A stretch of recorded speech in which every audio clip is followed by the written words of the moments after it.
semangatnya, tapi juga tentunya kita akan berikan kesempatan kepada masing-masing pasangan calon untuk segera menyampaikan visi misinya. Jadi saya mohon kerjasamanya.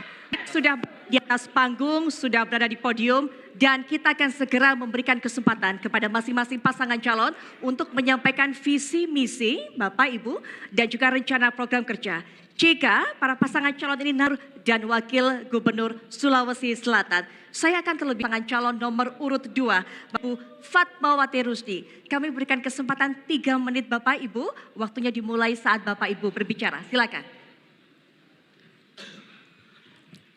Bismillah, assalamualaikum warahmatullahi wabarakatuh. Selamat siang, salam sejahtera untuk kita semua. Pertama-tama tentu kami sampaikan bahwa visi misi kami adalah bagaimana melanjutkan pembangunan yang telah kami letakkan fondasi selama kami menjadi gubernur dan juga periode-periode sebelum kami untuk menjadi Sulawesi Selatan yang tangguh menuju Indonesia Emas 2045 dengan tetap mengedepankan bagaimana pembangunan yang berkarakter, yang maju, kemudian berkearifan lokal, taruh adat, taruh agau, dan paling penting bahwa dalam tema debat ini kita kemudian bagaimana menitik beratkan pada pertumbuhan ekonomi. Pertumbuhan ekonomi kami di Sulawesi Selatan, kami pernah menghadapi COVID. Kami tertekan sampai minus 0,70. Dan kemudian kita bisa membalikkan keadaan sampai menuju 4,51 dan 5,1%. Pada prinsipnya bahwa apa yang kami sampaikan, kemudian infrastruktur kami bangun merata berkeadilan di seluruh mulai dari utara sampai ke selatan. Kami membangun LHR, lintas harian rata-rata tinggi, yang kemudian jalan-jalan yang dibutuhkan oleh masyarakat. Apa yang kami sampaikan? Pembangunan infrastruktur yang kami lakukan adalah bagaimana terbagi merata. Yang berikutnya adalah bagaimana kemudian kita membangun infrastruktur secara digital. Dan bagaimana kemudian Sulawesi Selatan memberikan contoh sistem pengadaan barang dan jasa, sistem marketplace yang kita siapkan untuk para UMKM adalah terbangun secara digital, secara cepat. Kemudian kami mendapatkan indeks dan penghargaan-penghargaan yang kemudian tentu membanggakan Sulawesi Selatan. Kemudian silakan. Sesuai tema debat kita sore hari yang berbahagia ini, yaitu ekonomi. Tentu ketika kita berbicara ekonomi, UMKM adalah tulang punggung peningkatan perekonomian. Kami pasangan andalan hati berkomitmen untuk meningkatkan UMKM masyarakat kita menjadi 2 kali lipat, menjadi 3,6 juta. Dan selanjutnya infrastruktur. Tentu infrastruktur adalah urat nadi perekonomian. Berdasarkan misi ketiga kami, yaitu adalah mengembangkan ekonomi masyarakat pedesaan dan juga daerah 3T, tertinggal, terluar, dan termiskin. Tentu dimulai dengan infrastruktur yang baik. Dan selanjutnya untuk sumber daya alam, sesuai dengan misi kedua kami, pemanfaatan sumber daya alam senantiasa menerapkan ekonomi hijau dan ekonomi biru untuk keberlanjutan masa depan anak cucu kita. Terima kasih. Baik. Ada 5 detik tersisa, tapi sepertinya sudah usai. Baik, kami mohon sekali lagi, kami mohon kerjasamanya. Mohon. Ya, Bapak Ibu semuanya para pendukung, saya mohon kerjasamanya kembali. Tolong berikan kesempatan kepada masing-masing pasangan calon untuk bisa menyampaikan visi misinya dengan jelas. Kita dengarkan bersama tanpa ada gangguan sedikit pun. Sepakat ya semuanya? Dua-duanya. Para pendukung, baik. Kami mohon kerjasamanya. Baik, selanjutnya kita juga akan berikan kesempatan kepada pasangan calon nomor urut 1 untuk juga menyampaikan visi misinya Bapak, yaitu Bapak Muhammad Ramdan Pomanto dan Bapak Ashar Rashad. Waktunya sama Bapak, 3 menit sejak Bapak berbicara. Silakan.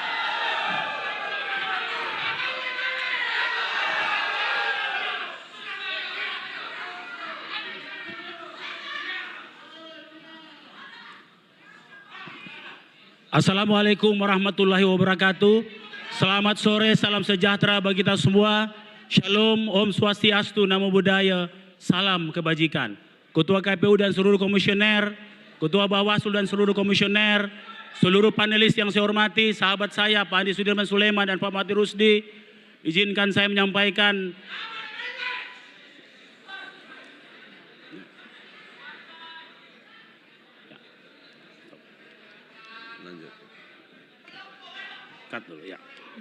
Bapak Ibu yang saya hormati, kalau kita melihat tiga topik ini, kita andaikan seperti orang memasak, maka masakan yang jadi adalah ekonomi.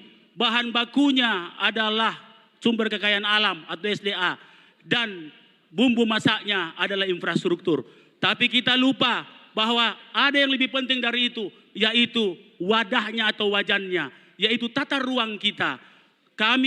Dia membangun Sulawesi Selatan dengan anatomi, 9 anatomi. Yang pertama, bagaimana kita membangun kawasan pesisir barat, mulai dari Pindrang, Parepare, Baru, Pangkep, Maros, Makassar, dan Takalar. Kemudian kawasan yang kedua adalah kawasan pesisir selatan, mulai dari Takalar, Jeneponto, Bantaeng, Bulukumba, Selayar, dan Sinjai. Begitupun dengan kawasan Teluk Bone, kawasan ketiga, mulai dari Sinjai, Bone, Wajo, Luwu, Palopo, Luwu Utara, dan Luwu Timur. Yang kemudian kita lengkapi dengan kawasan keempat, pembangunan pulau-pulau, 315 pulau kita. Kemudian kita masuk ke darat, Sabuk Pegunungan, Lompo Batang, dan Bawah Karaeng. Di situ ada Goa, ada Jeneponto, Bantaeng, ada Sinjai, ada Bulukumba. Kemudian Sabuk Pegunungan Bulu Saraung, ada Sopeng, ada Pangkep, ada Maros.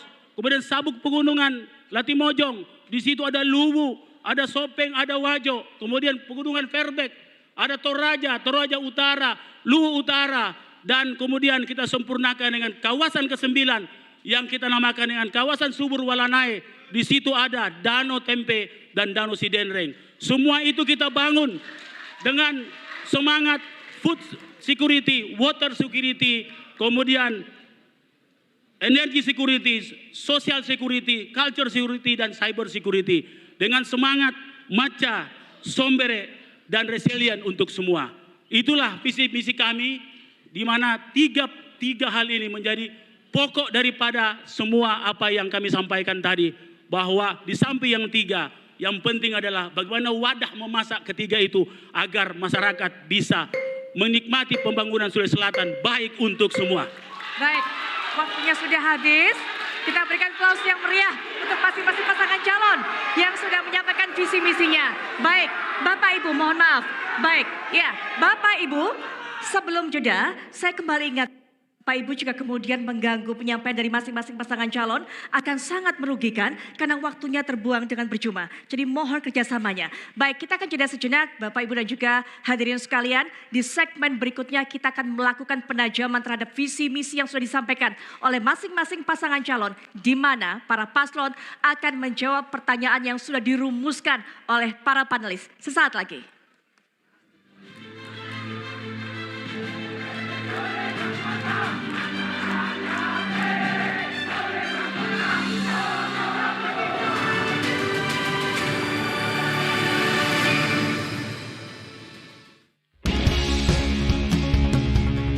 Cinta negara dan manusia. Siapkan suaramu untuk memilih. Gunakan hak pilihmu dengan hati. Suara hatimu demi yang terbaik untuk Sulawesi Selatan. Rabu 27 November, datang dan gunakanlah hak pilihmu demi sebuah harapan yang indah bagi Sulawesi Selatan. Langsung umum, bebas rahasia, jujur dan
suaramu untuk memilih. Gunakan hak pilihmu dengan hati. Suara hatimu demi yang terbaik untuk Sulawesi Selatan. Rabu 27 November, datang dan gunakanlah hak pilihmu demi sebuah harapan yang indah bagi Sulawesi Selatan. Langsung umum, bebas rahasia, jujur dan adil untuk kita semua.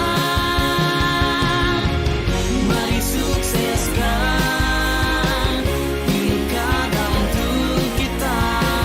Pilih gubernur, bupati, wali kota.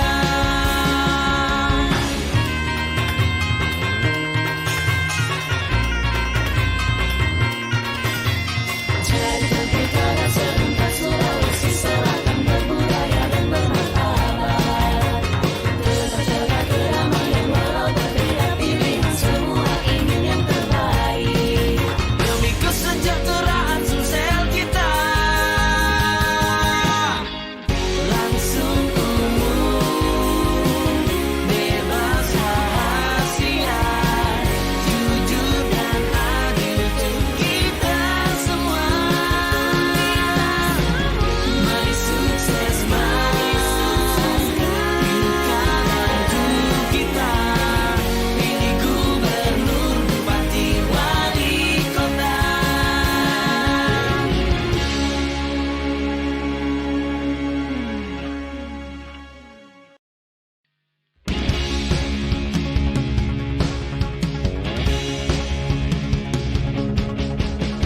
Siapkan suaramu untuk memilih.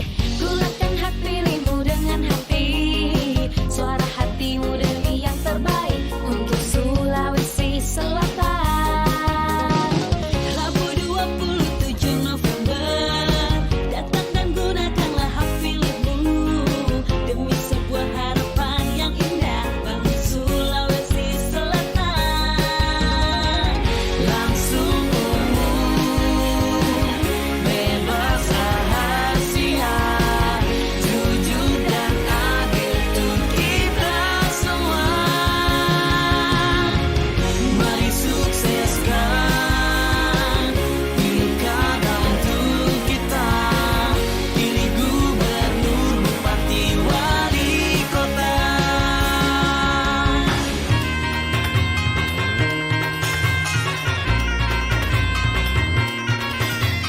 Jadikan pilkada serentak Sulawesi Selatan berbudaya dan bermartabat. Tetap jaga kedamaian walau berbeda pilihan, semua ingin yang terbaik demi kesejahteraan Sumsel kita. Langsung umum, bebas rahasia, jujur dan adil untuk kita semua. Mari sukses pilkada untuk kita. Pilih gubernur, bupati, wali kota.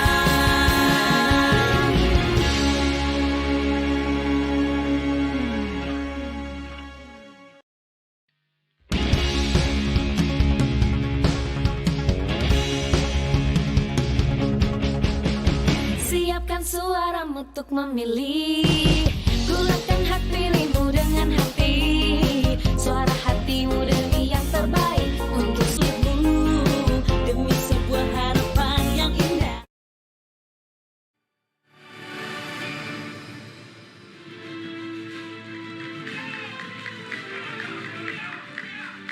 Ya, Anda masih menyaksikan tentunya debat publik kedua, calon gubernur dan wakil gubernur Sulawesi Selatan. Kita sudah tiba di segmen kedua. Di segmen ini, seperti yang sudah sempat saya sampaikan sebelum jeda, yaitu masing-masing pasangan calon nanti akan mendapat pertanyaan dari panelis dan nanti akan menjawab dan akan diberikan tanggapan oleh pasangan calon lainnya. Saya sudah memiliki amplop yang berisi pertanyaan yang tadi sudah diserahkan oleh panelis kepada Ketua KPU Sulawesi Selatan. Nah, kita pada hari ini telah menetapkan tema tentunya. Temanya adalah ekonomi infrastruktur dan tata kelola sumber daya alam. Ada 6 subtema dan tim panelis juga sudah membuat 3 pertanyaan dari setiap subtema untuk bisa mempertajam visi, misi, rencana program kerja yang tadi sudah disampaikan. Beli semua makanan. Semua tinggal GoFood. Surga makanan ada di GoFood. Tema di dalam fishbowl ini, kemudian juga nanti pasangan calon akan mengambil 1 dari 3 bola di dalam fishbowl yang berisi abjad ABC mewakili pertanyaan dari tiap subtema, tentunya nanti yang akan ada di amplop yang ada di depan saya ini. Nah, kita akan berikan kesempatan di segmen ini kepada pasangan calon nomor urut 1 terlebih dahulu, tapi sebelumnya saya juga mengundang perwakilan dari panelis yaitu Profesor Dr. Aminuddin Syam untuk mengambil bola terlebih dahulu Prof, yaitu subtema nanti yang akan ditanyakan kepada masing-masing pasangan calon. Kami persilakan. Silakan diambil, kita lihat apa yang menjadi subtemanya. Bisa diperlihatkan ke kamera, ditunjukkan ke kamera saat dibuka. Baik, tahan terlebih dahulu, kita akan lihat subtema apakah itu. Baik, tata kelola hutan dan lahan. Subtema kelima kami. Baik, nah kami persilakan kepada pasangan calon nomor urut 1 untuk bisa mengambil bola huruf apa ataupun juga abjad apa nanti yang akan mewakili pertanyaannya akan dijawab oleh paslon nomor urut 1. Baik, ditunjukkan juga ke kamera C. Berarti pertanyaan C untuk tata kelola hutan dan lahan. Baik, ini adalah nomor 5C, saya akan langsung saja berikan pertanyaannya. Ini dia amplopnya, Bapak Ibu semuanya para hadirin, terjaga kerahasiaannya, masih disegel hingga saat ini. Subtemanya adalah tata kelola hutan dan lahan, kemudian ini merupakan amplop C. Saya akan buka dan akan dijawab pertanyaannya oleh paslon nomor urut 1, nanti silakan ditanggapi oleh paslon nomor urut 2. Saya akan buka, baik. Mohon didengarkan baik-baik, Bapak, Ibu, karena saya hanya akan membacakan 1 kali pertanyaan ini. Baik, data Kementerian ESDM tahun 2021, jumlah izin usaha pertambangan di Sulawesi Selatan adalah 261 izin, lebih tinggi dibanding Sulawesi Tenggara, yaitu sebanyak 229 IUP. Triple planetary crisis, yaitu perubahan iklim, berkurangnya biodiversity, penumpukan limbah dan polusi. Pertanyaannya, jika saudara terpilih sebagai gubernur dan wakil gubernur, strategi apa yang akan dilakukan untuk mengatasi masalah tersebut? Kami berikan kesempatan waktunya 2 menit sejak Bapak berbicara, silakan. Walaupun otoritasnya ini di pusat, tapi sebagai orang yang melindungi rakyat Sulawesi Selatan, kami tentunya akan minta dievaluasi, terutama siapa-siapa saja yang memanfaatkan hutan ini dengan tidak mematuhi aturan-aturan lingkungan hidup. Di Sulawesi Selatan jelas sekali, begitu banyak bencana hari ini. Bencana di Luwu itu pasti pembukaan di hulu. Bencana di Sidrap, bencana di Toraja, itu karena pembukaan di hulu. Kalau kami menang, saya minta kepada pemerintah pusat, karena otorisasi sepenuhnya ada pada pemerintah pusat, tentunya kami minta semua dievaluasi, terutama dalam perlindungan hulu. Bapak Ibu yang saya hormati, seluruh penonton yang menonton acara hari ini. Kita ketahui bahwa hulu sungai-sungai di Sulbar berseko. Begitu hulu-hulu di sekitar Teluk Bone juga ada di pegunungan Fairbank dan Latimojong. Kalau itu tidak kita lindungi, maka habislah daerah hilir kita. Downstream kita akan hancur, pertanian kita akan hancur. Karena terjadi bencana. Sehingga saya kira pakatan yang lebih kuat dengan pemerintah pusat bahwa perlindungan hulu ada mutlak. Persoalan pertambangan banyak cara. Jangan ada tambang terbuka lagi. Sehingga tambang-tambang yang dengan teknologi hijau, dengan berbasis ekonomi biru, ini yang harus kita mulai bangun atau kita transformasi agar supaya insya Allah semua bisa berjalan baik, tapi hulu sungai-sungai kita terlindungi dengan baik, air kita insya Allah ketahanan air akan lebih kuat dan daerah-daerah downstream kita akan lebih aman. Dan insya Allah dengan demikian maka semua program-program pemerintah baik pusat maupun daerah akan berjalan dengan baik. Intinya adalah perlindungan kawasan hulu.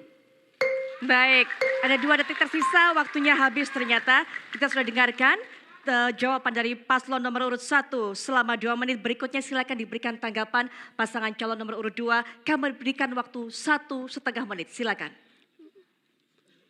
Ini pertanyaannya bahwa apa kebijakan yang diambil ketika kita ini menjadi seorang gubernur dalam area bahwa memang ada kerjasama pusat masalah kewenangan, tetapi provinsi punya kewenangan juga di sana.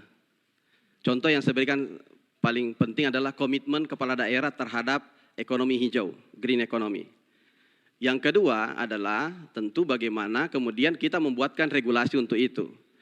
Contohnya bagaimana kita penetapan RT/RW yang kemudian bisa mengunci area yang tidak boleh ditambang. Turunannya untuk provinsi adalah bagaimana penekanan ke kabupaten kota untuk membentuk RDTR, rencana detail tata ruang. Ini yang paling penting pertama, sehingga bisa memblok area yang boleh ditambang dan tidak boleh ditambang, meskipun mereka memiliki konsesi. Kami ketika menjadi gubernur, kami menginginkan area-area tambang di Sulawesi Selatan untuk menjadi kepemilikan sepenuhnya Provinsi Selatan, ada dalam artian untuk mengatur terkait masalah tata ruang. Sehingga silakan melaksanakan pertambangan, tetapi kendali untuk preventif terkait kebencanaan adalah ada dalam tata ruang, rencana tata ruang detail. Sehingga kita mendorong kabupaten kota untuk membentuk RDTR. Itulah rencana detail tata ruang. Baik, masih ada waktu tersisa. Bapak, Ibu mungkin ada yang mau ditambahkan, Ibu silakan. Masih, 5 detik tersisa, cukup sudah. Baik.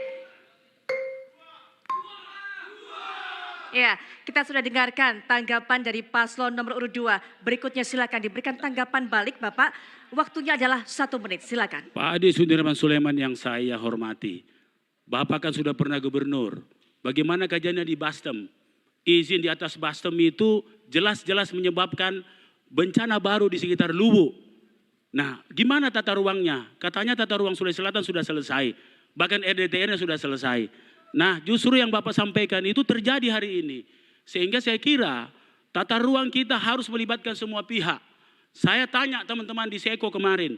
Katanya di kawasan Seko, Rampi, dan Rongkong, tata ruangnya sudah hampir selesai. Saya tanya pada mereka dilibatkan atau tidak? Tidak dilibatkan sama sekali. Nah, maka dengan itu yang mengerti daerah itu adalah masyarakat sekitar. Masyarakat yang, apalagi masyarakat adat. Kita punya masyarakat adat, ingat. Di sekitar Basam ada masyarakat adat. Rongkong, Rampi, dan Seko ada masyarakat adatnya. Mereka paham betul. Ada tanah-tanah ulayat juga di situ. Mereka harus dilibatkan. Kalau tidak dilibatkan, akibatnya seperti di Luwu, sekarang banjir permanen. Baik, waktunya sudah habis. Baik, kita sudah dengarkan tanggapannya dan berikutnya kita akan langsung berikan kesempatan kepada paslon nomor 2 untuk juga menjawab pertanyaan.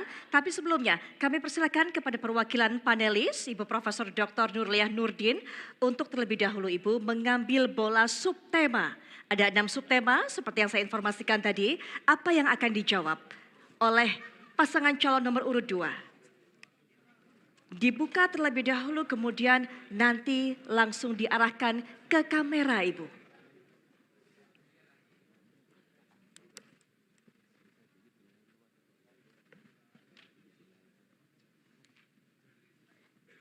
Baik, kita lihat.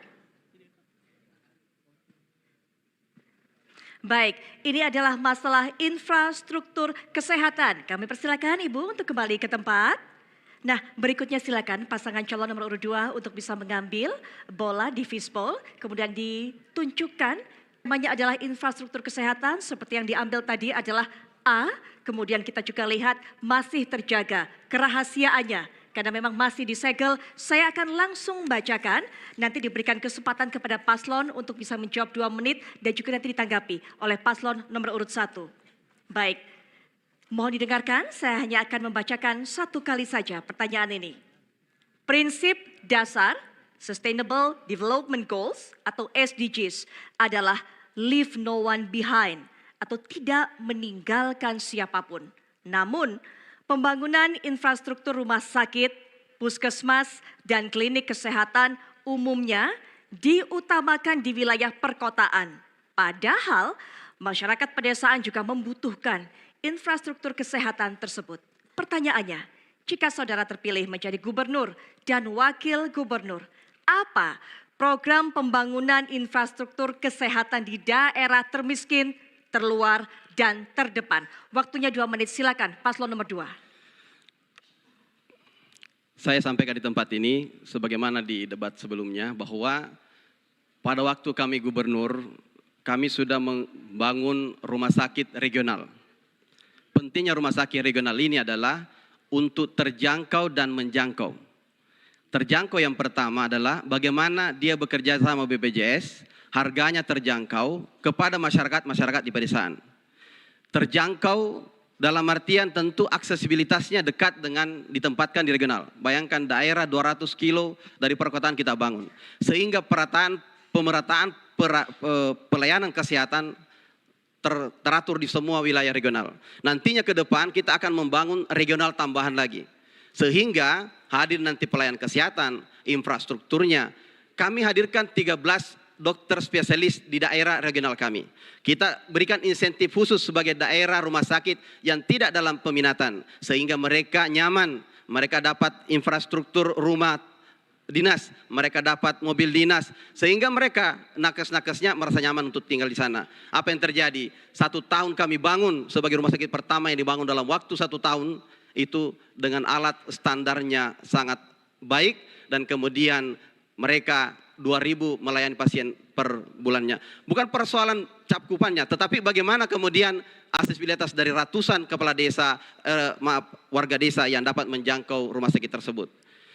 Kemudian apa yang kami lakukan adalah mengedepankan promkes, promosi kesehatan.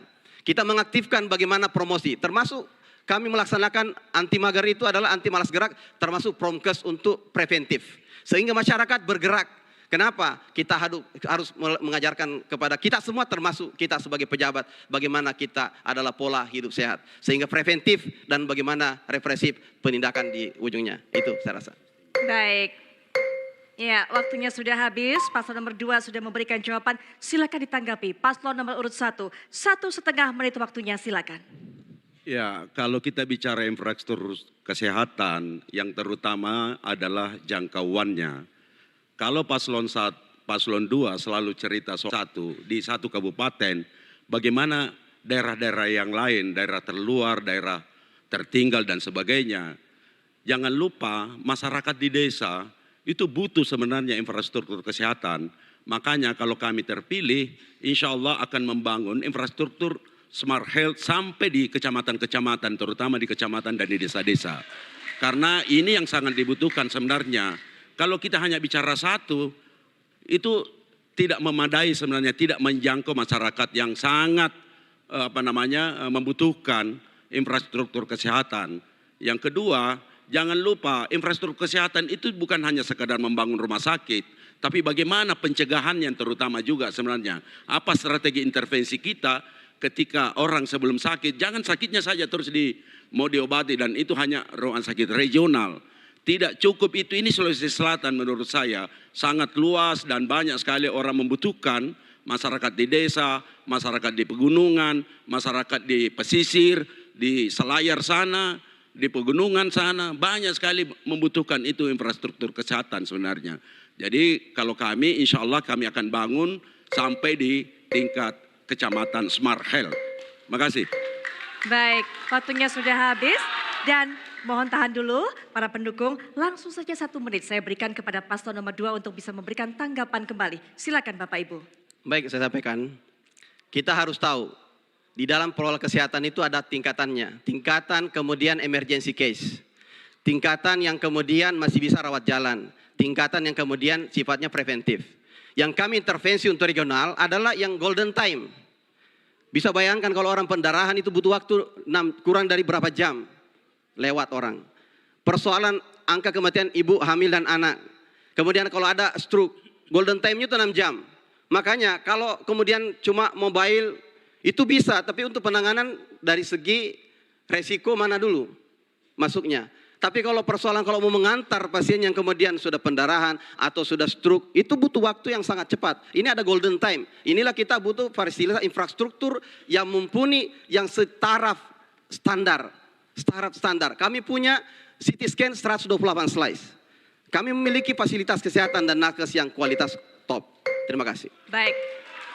Waktunya habis untuk paslon nomor 2, nanti berikutnya juga paslon nomor 1. Kembali kami persilakan mengambil pertanyaan, tapi sebelumnya, ya mohon tenang terlebih dahulu para pendukung. Kami juga persilakan kepada Profesor Dr. Hasnawi Haris untuk terlebih dahulu mengambil bola subtema yang nanti akan dijawab oleh paslon nomor urut 1. Silakan Bapak untuk bisa diambil. Kita akan lihat subtema apa. Baik. Silakan dibuka bolanya, kemudian kertasnya ditunjukkan kepada kamera agar juga terlihat semuanya.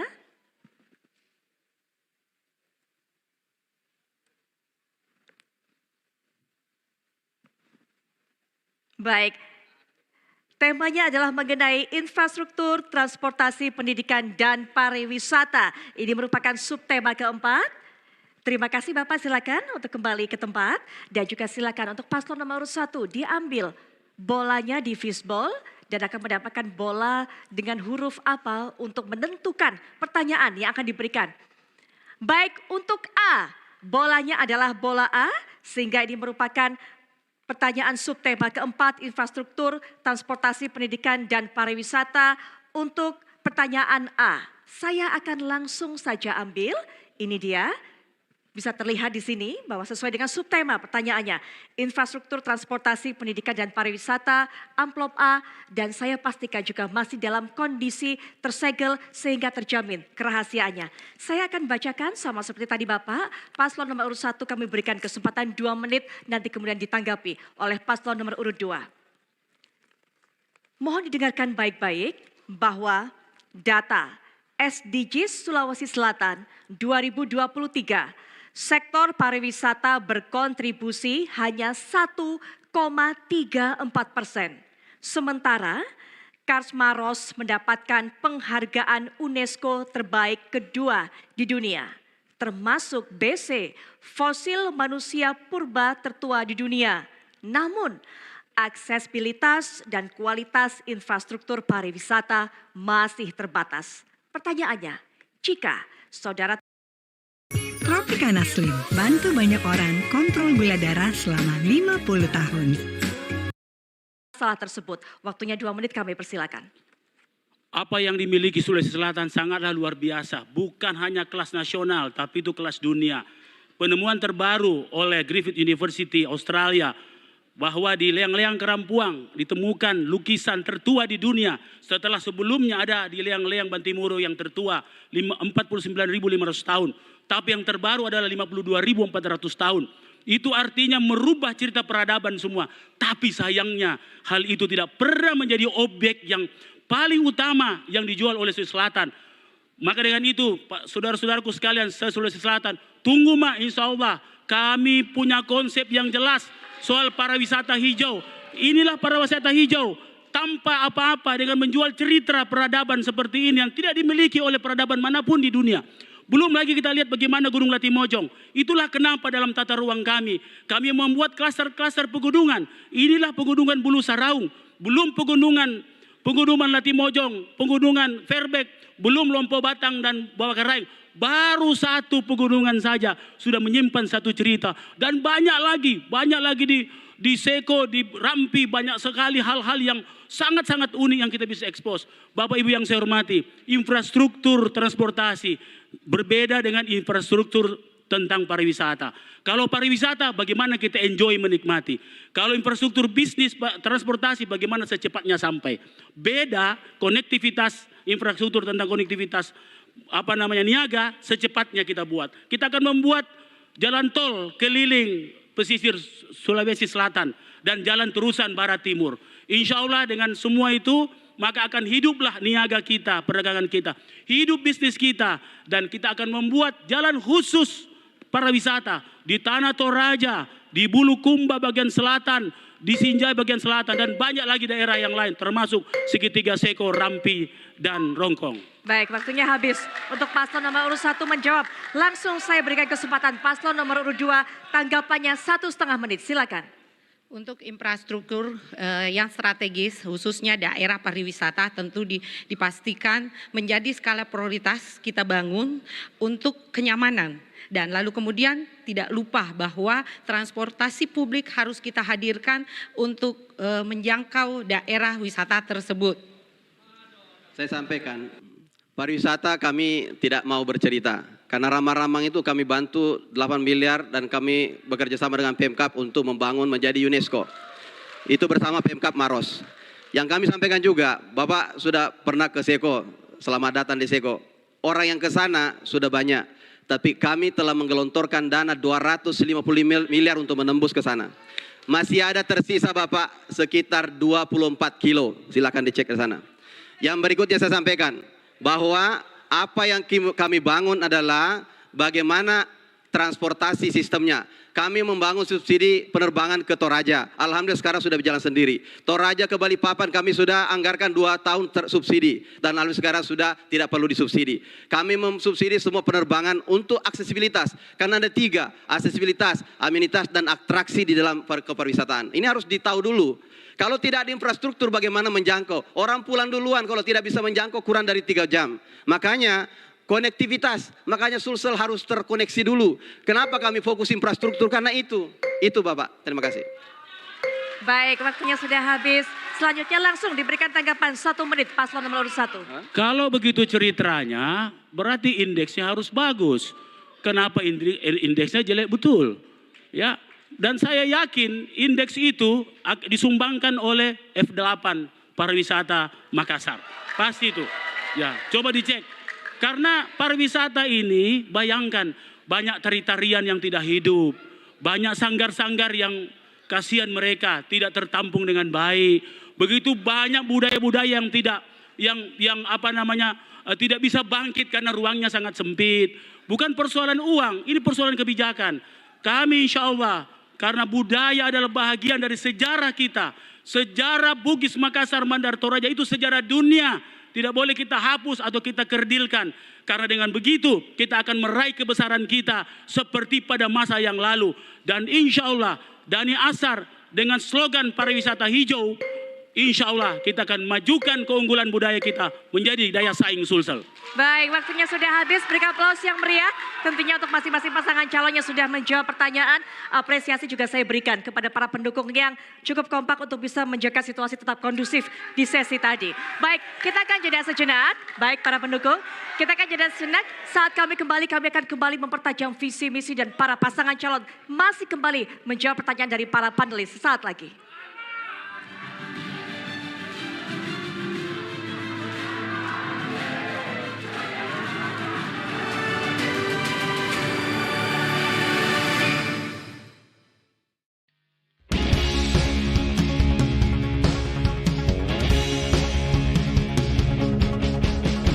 Siapkan suaramu untuk memilih, gunakan hak pilihmu dengan hati.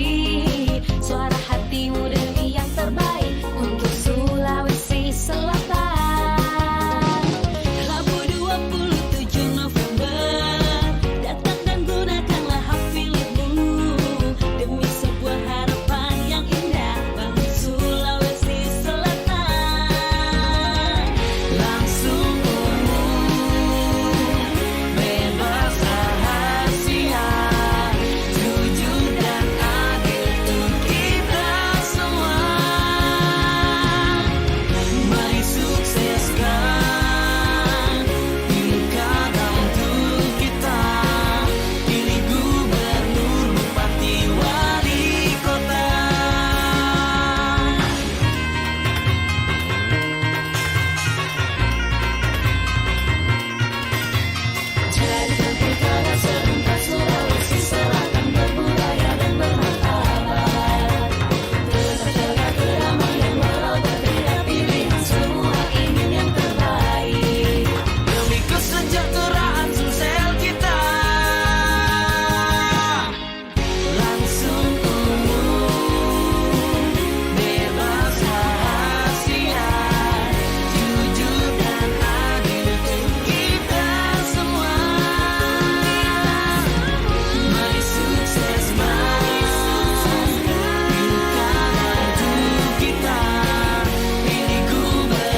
Siapkan suaramu untuk memilih. Gulakan hak pilihmu dengan hati. Suara hatimu demi yang terbaik untuk Sulawesi Selatan. Rabu 27 November, datang dan gunakanlah hak pilihmu demi sebuah harapan yang indah bagi Sulawesi Selatan. Langsung di kota.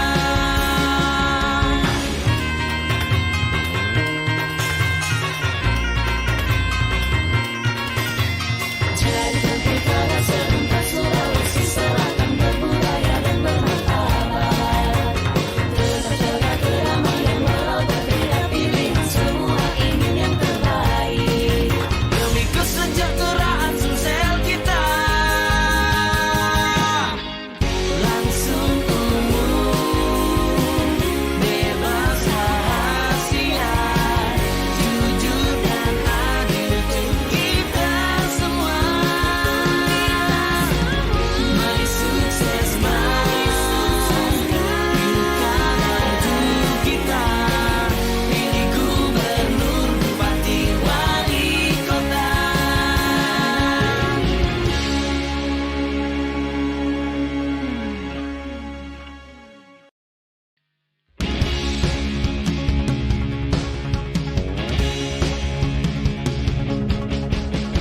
Siapkan suaramu untuk memilih. Gulakan hak pilihmu dengan hati. Suara hatimu demi yang terbaik untuk Sulawesi Selatan.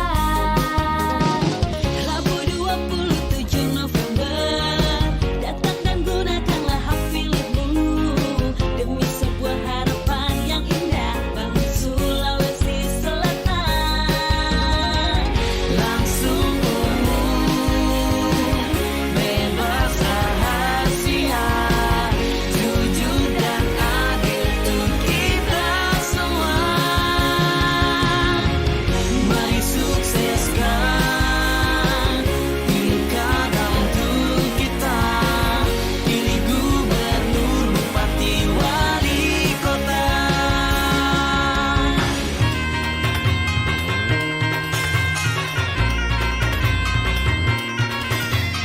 Jadikan pilkada serentak Sulawesi Selatan berbudaya dan bermartabat. Tetap jaga keramaian walau berbeda pilihan, semua ingin yang terbaik demi kesejahteraan Sumsel kita. Langsung umum, bebas rahasia, jujur dan adil untuk kita semua. Mari sukses pilkada untuk kita. Pilih gubernur, bupati, wali kota.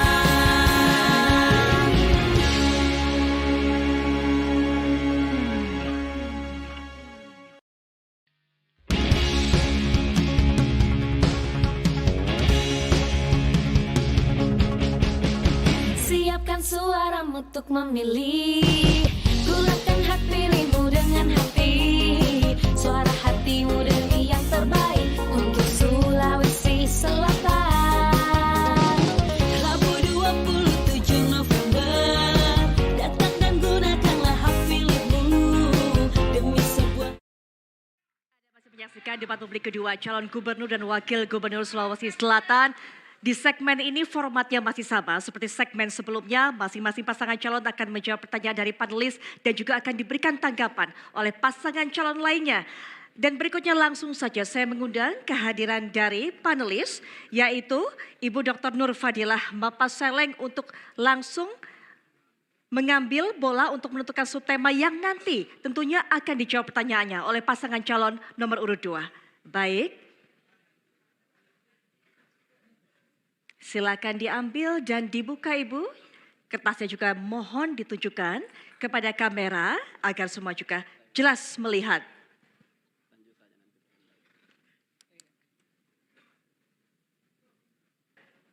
Baik, temanya adalah subtema transformasi ekonomi. Baik Ibu, terima kasih. Silakan kembali ke tempat.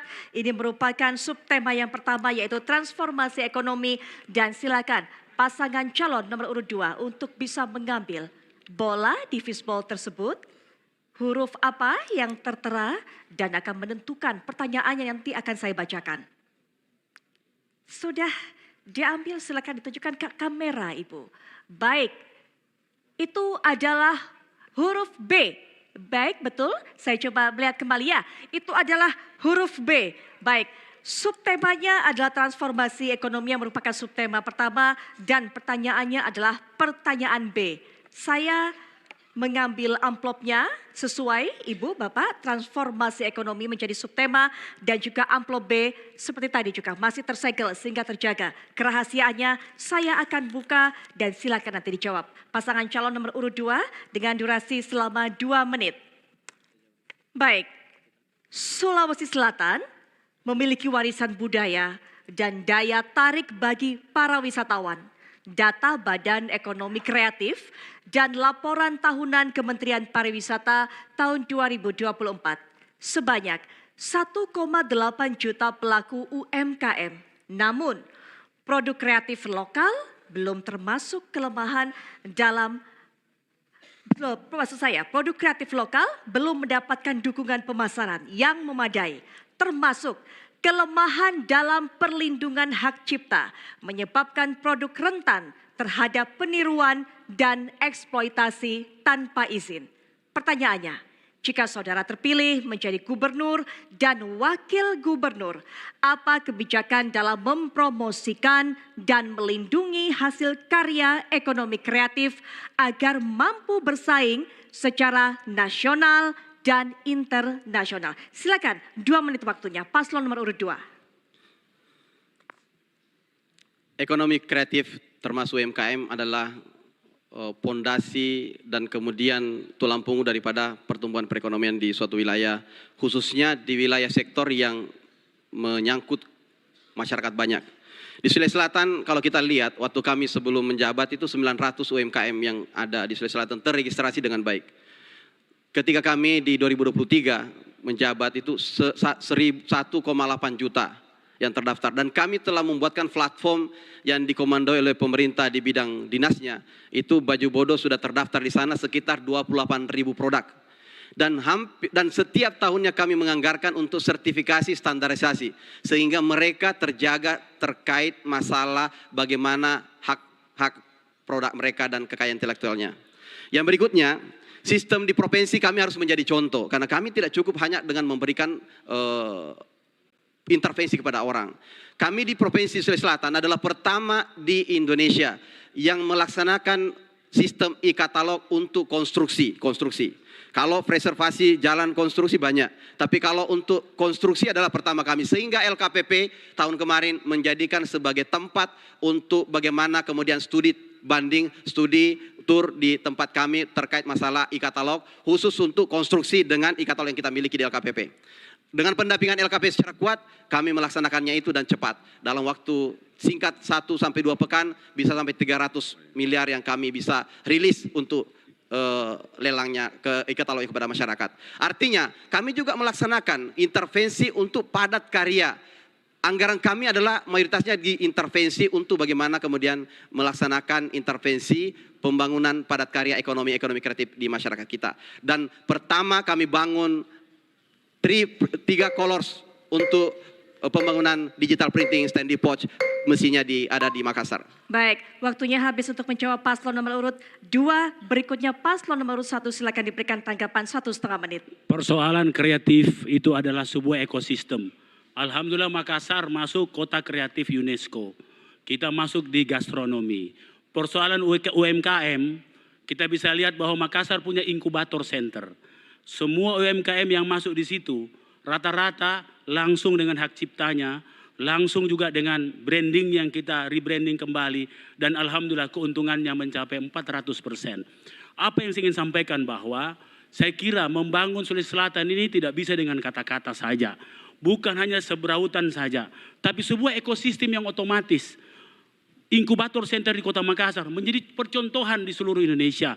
Sehingga alhamdulillah UMKM kami, anak-anak muda yang tadinya keuntungannya tidak seberapa menjadi 400% atau 4 kali lipat. Nah, tentunya yang dibutuhkan oleh Sulawesi Selatan adalah sebuah ekosistem. Makassar sekecil itu saja bisa begitu, apalagi Sulawesi Selatan yang begitu besar. Tunggu insya Allah Dhani Asar datang, kita akan bangun ekosistem UMKM yang unggul, yang menopang ekonomi mikro kita, yang akan melengkapi ekonomi makro kita, dan insya Allah dengan pertumbuhan yang insya Allah yang lebih baik daripada hari ini, dan menjadi Sulsel menjadi daerah yang unggul yang selalu diandalkan secara nasional. Terima kasih. Baik, masih ada 10 detik tersisa. Ada yang mau ditambahkan, Bapak? Baik, sudah cukup. Oke, baik. Ya, waktunya habis. Berikutnya silakan diberikan tanggapan kembali paslon nomor urut 2. Waktunya 1 menit. Kami persilakan. Iya, ekonomi kreatif tentu kita harus memberi ruang sebesar-besarnya untuk mengembangkan diri dengan memberi skill kepada pelaku ekonomi kreatif kita atau UMKM. Saya tahu persis bahwa di Kota Makassar ada inkubator center, bahkan saya tahu bahwa berapa banyak UMKM kita yang sudah dikurasi. Lalu kemudian kalau Bapak tadi mengatakan kerja nyata, aksi nyata yang dibutuhkan, nah keberadaan inkubator center di Kota Makassar, apakah ini memang sudah memberi dampak yang besar kepada masyarakat kita ke skop terkecil aja di Kota Makassar? Ya, baik, makasih. Sudah cukup? Masih ada waktu yang tersisa? Masih ada 15 detik. Apakah akan ditambahkan? Mungkin. Bisa dicek sekarang mesin printer 3 color sekarang di luar dari Jawa, cuma ada di Makassar dan itu milik provinsi. Silakan dicek. Baik. Waktunya habis dan berikutnya nanti pertanyaannya akan diberikan ini akan ditujukan kepada paslon nomor 1 untuk diambil, tapi sebelumnya saya juga akan mengundang kehadiran dari perwakilan panelis Bapak Dr. Abdul Rahman Nur untuk terlebih dahulu Bapak mengambil bola untuk menentukan subtema. Masih ada 2 subtema yang tersisa. Silakan diambil kertasnya, ditunjukkan kepada kamera. Subtema apa yang nanti akan dijawab oleh pasangan calon nomor urut 1.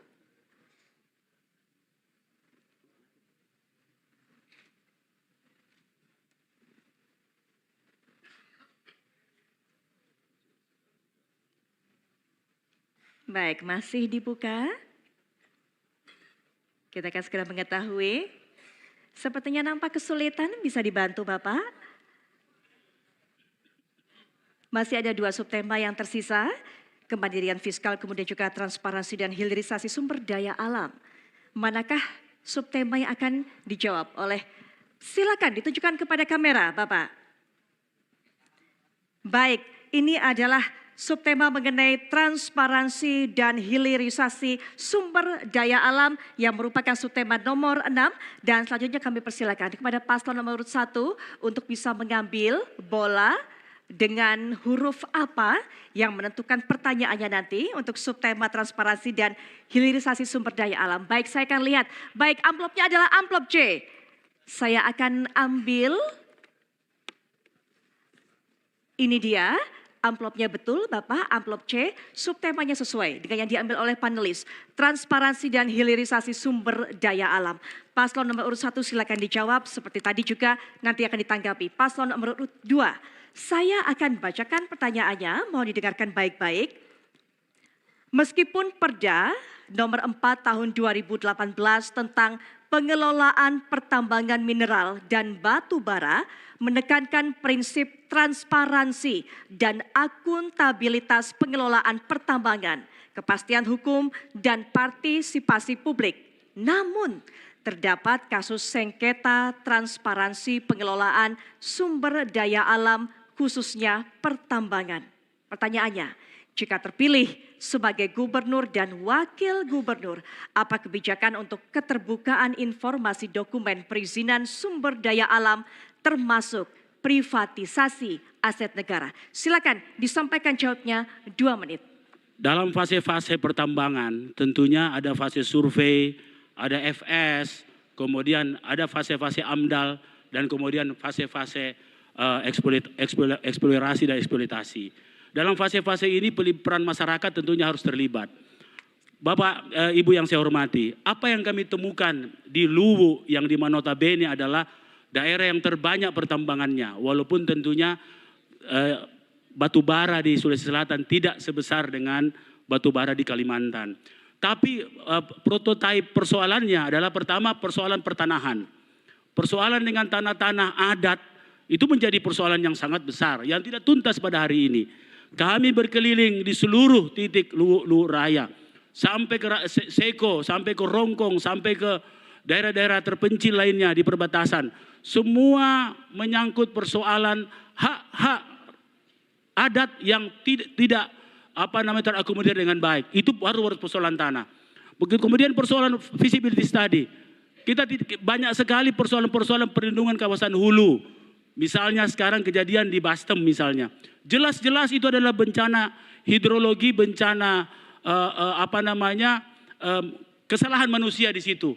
Karena daerah hulunya sudah mengalami penebangan atau pengundulan. Nutrijel Dark Choco. Kaya coklat, kaya serat, kaya manfaat. Inilah semua yang menjadi bahagian yang persoalan besar di masyarakat. Nah, usulan kami, saya kira ini perlu ada penyempurnaan atau membuat bridging aturan-aturan untuk melengkapi ini. Proses transparansi itu di mana-mana harus.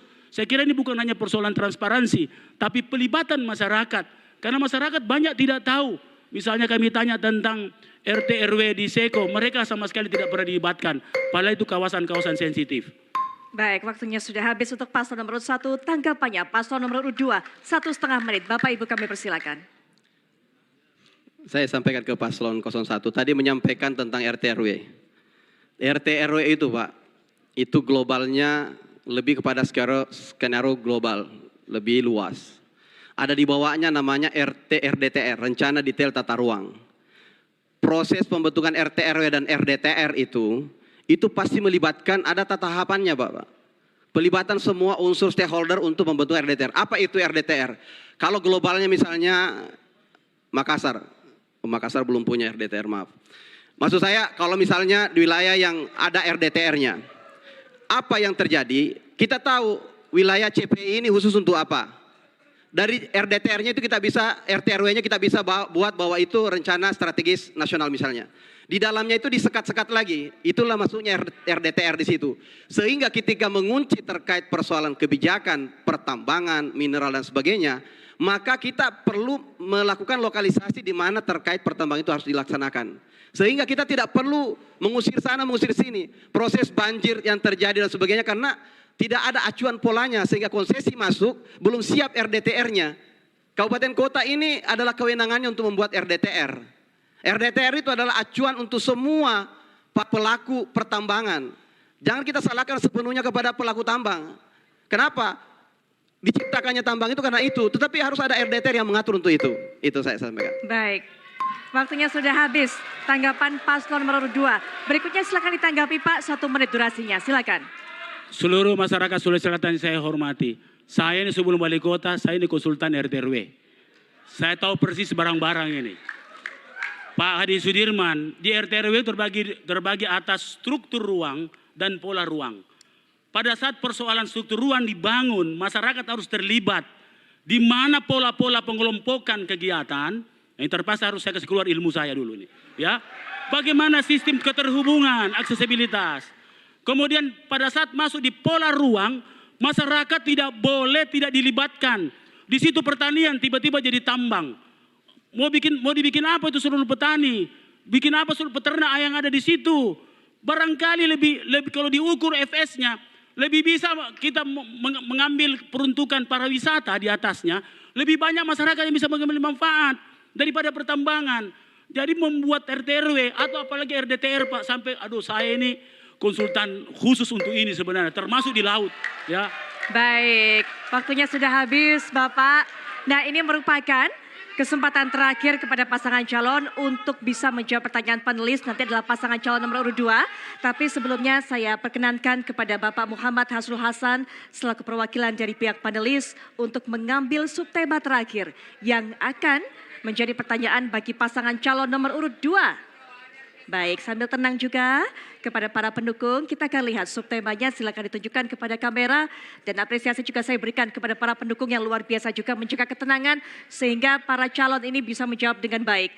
Ya, ini adalah mengenai kemandirian fiskal. Nomor atau subtema nomor urut 2. Baik Bapak, terima kasih. Silakan untuk kembali ke tempat. Berikutnya paslon nomor urut 2 silakan untuk bisa diambil bolanya di fishball tersebut.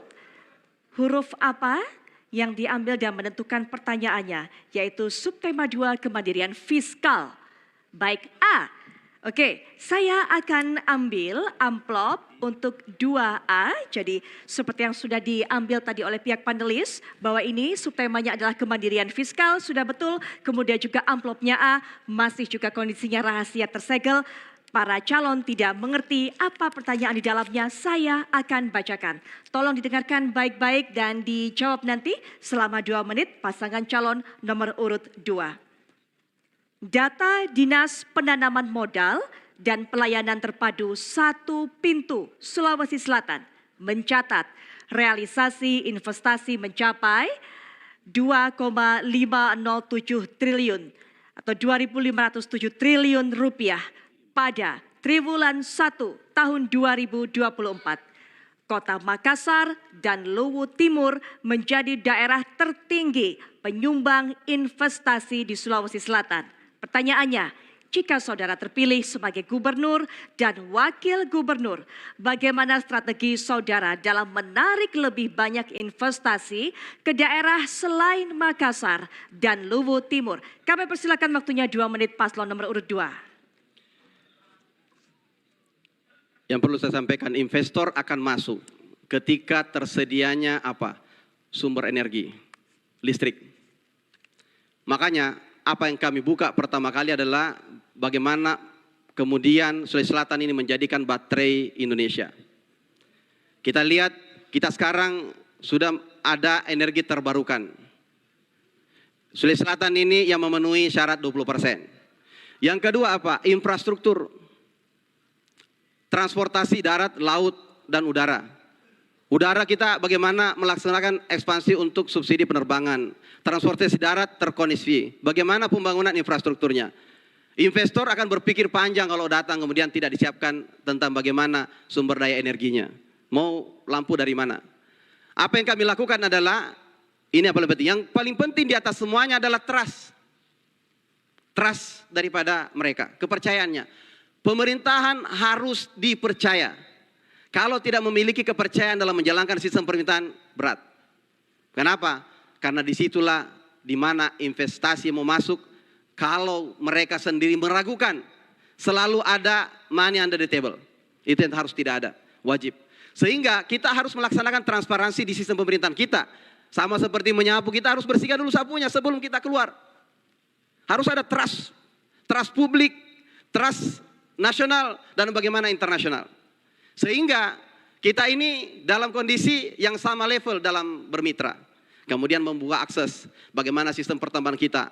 Kita harus programkan, silakan masuk. Tetapi ingat, ekonomi hijau dalam kontrol pemerintah. Tetap bagaimana SDGs berkelanjutan.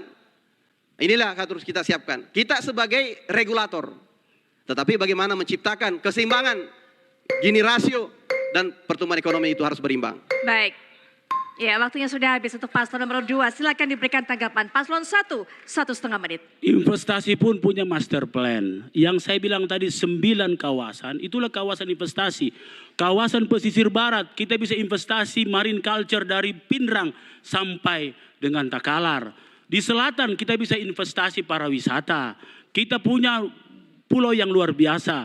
Apalagi di Tuluk Bone. Tuluk Bone ini luar biasa. Di tempat kelahiran beliau, kalau saya jadi gubernur, Bone insya Allah kita akan bikin bukan hanya menjadi pusat di Tuluk Bone, tapi juga pusatnya termasuk di Sulawesi Tenggara sana. Karena Tuluk Bone itu tidak terbatas dengan batas administrasi.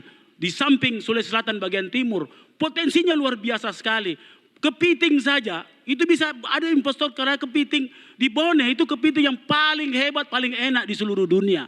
Saya makan di seluruh di Singapura, ternyata kepiting Bone luar biasa. Apalagi dengan pulau-pulau kita, Pulau-pulau kita ada 315 pulau yang luar biasa. Apalagi gunung-gunung kita. Belum kita investasi pariwisata misalnya di 4 gunung kita. Belum di kawasan subur kita yang namanya kawasan subur Walanai. Sebenarnya investasi begitu banyak yang mau datang. Tapi saya terima kasih tadi Pak Andi Sudirman menyampaikan bahwa itu harus trust. Makanya baru Makassar yang dapat trust ini di dunia. Alhamdulillah, terima kasih. Karena investasi itu hanya 4. Pertama sumber, kedua pasar, ketiga prasarana dan kebijakan. Insya Allah tiga sudah ada, tinggal kebijakan. Insya Allah. Waktunya sudah habis Bapak. Baik, 1 menit saya berikan kepada paslon nomor 2 untuk memberikan tanggapan selanjutnya. Mohon tenang semuanya, mohon tenang. Silakan paslon nomor 2. Saya perlu sampaikan bahwa kalau terkait trust itu larinya sebenarnya indeks layanan publik. Bisalah dicari datanya antara perbandingan antara provinsi dan kota, saya tidak perlu sebutkan. Termasuk saya sampaikan investasi itu bagaimana tentang Sustainable Development Goals. Adalah bagaimana berkelanjutan. Saya sampaikan, kita harus punya komitmen yang kuat terkait menjaga lingkungan. Kami sampaikan sekali lagi bahwa investasi penting, tapi padat karya harus wajib. Jangan sampai kita menjadi penonton tempat sendiri. Saya sampaikan sekali lagi bahwa trust publik wajib terhadap pemerintahan dan indeks kinerja utama, indikator kinerja yang dimiliki setiap pemerintahan, silakan dicek sendiri. Karena kenapa? Itu parameternya. Bagaimana orang mau datang kalau distrust yang terjadi. Itu saja. Baik. Ya, detik demi detik sudah habis.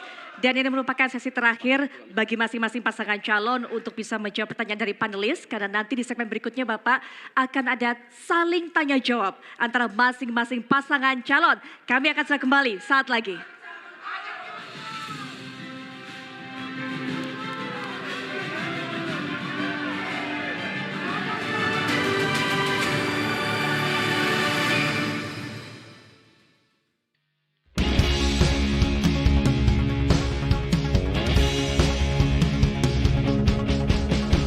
Siapkan suaramu untuk memilih, gunakan hak pilihmu dengan hati. Suara hatimu demi yang terbaik untuk Sulawesi Selatan. Rabu 27 November, datang dan gunakanlah hak pilihmu demi sebuah harapan yang indah bagi Sulawesi Selatan. Langsung bebas rahasia, jujur dan adil untuk kita semua. Mari sukseskan pilkada untuk kita, pilih gubernur, bupati, wali kota.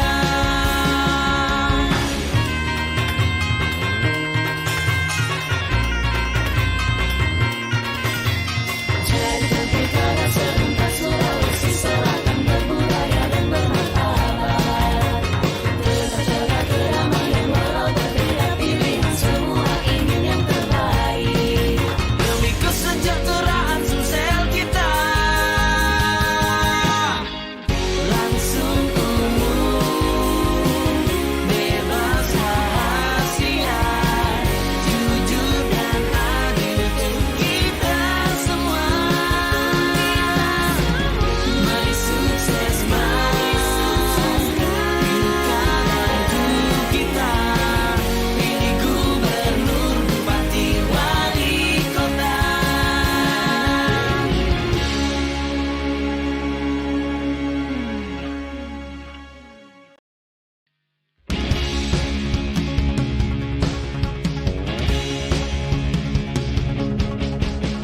Siapkan suaramu untuk memilih, gunakan hak pilihmu dengan hati.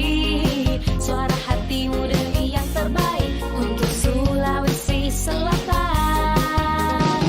Rabu 27 November, datang dan gunakanlah hak pilihmu demi sebuah harapan yang indah bagi Sulawesi Selatan. Langsung umum, bebas rahasia,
suaramu untuk memilih.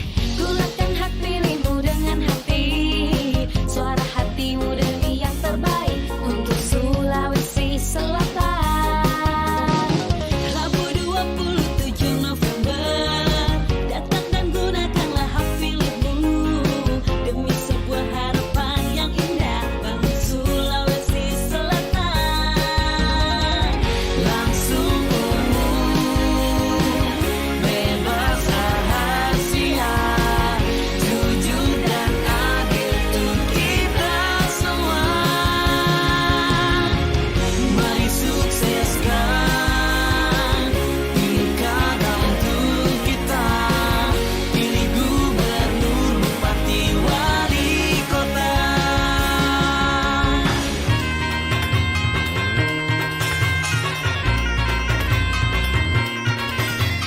Jadikan pilkada serentak Sulawesi Selatan berbudaya dan bermartabat.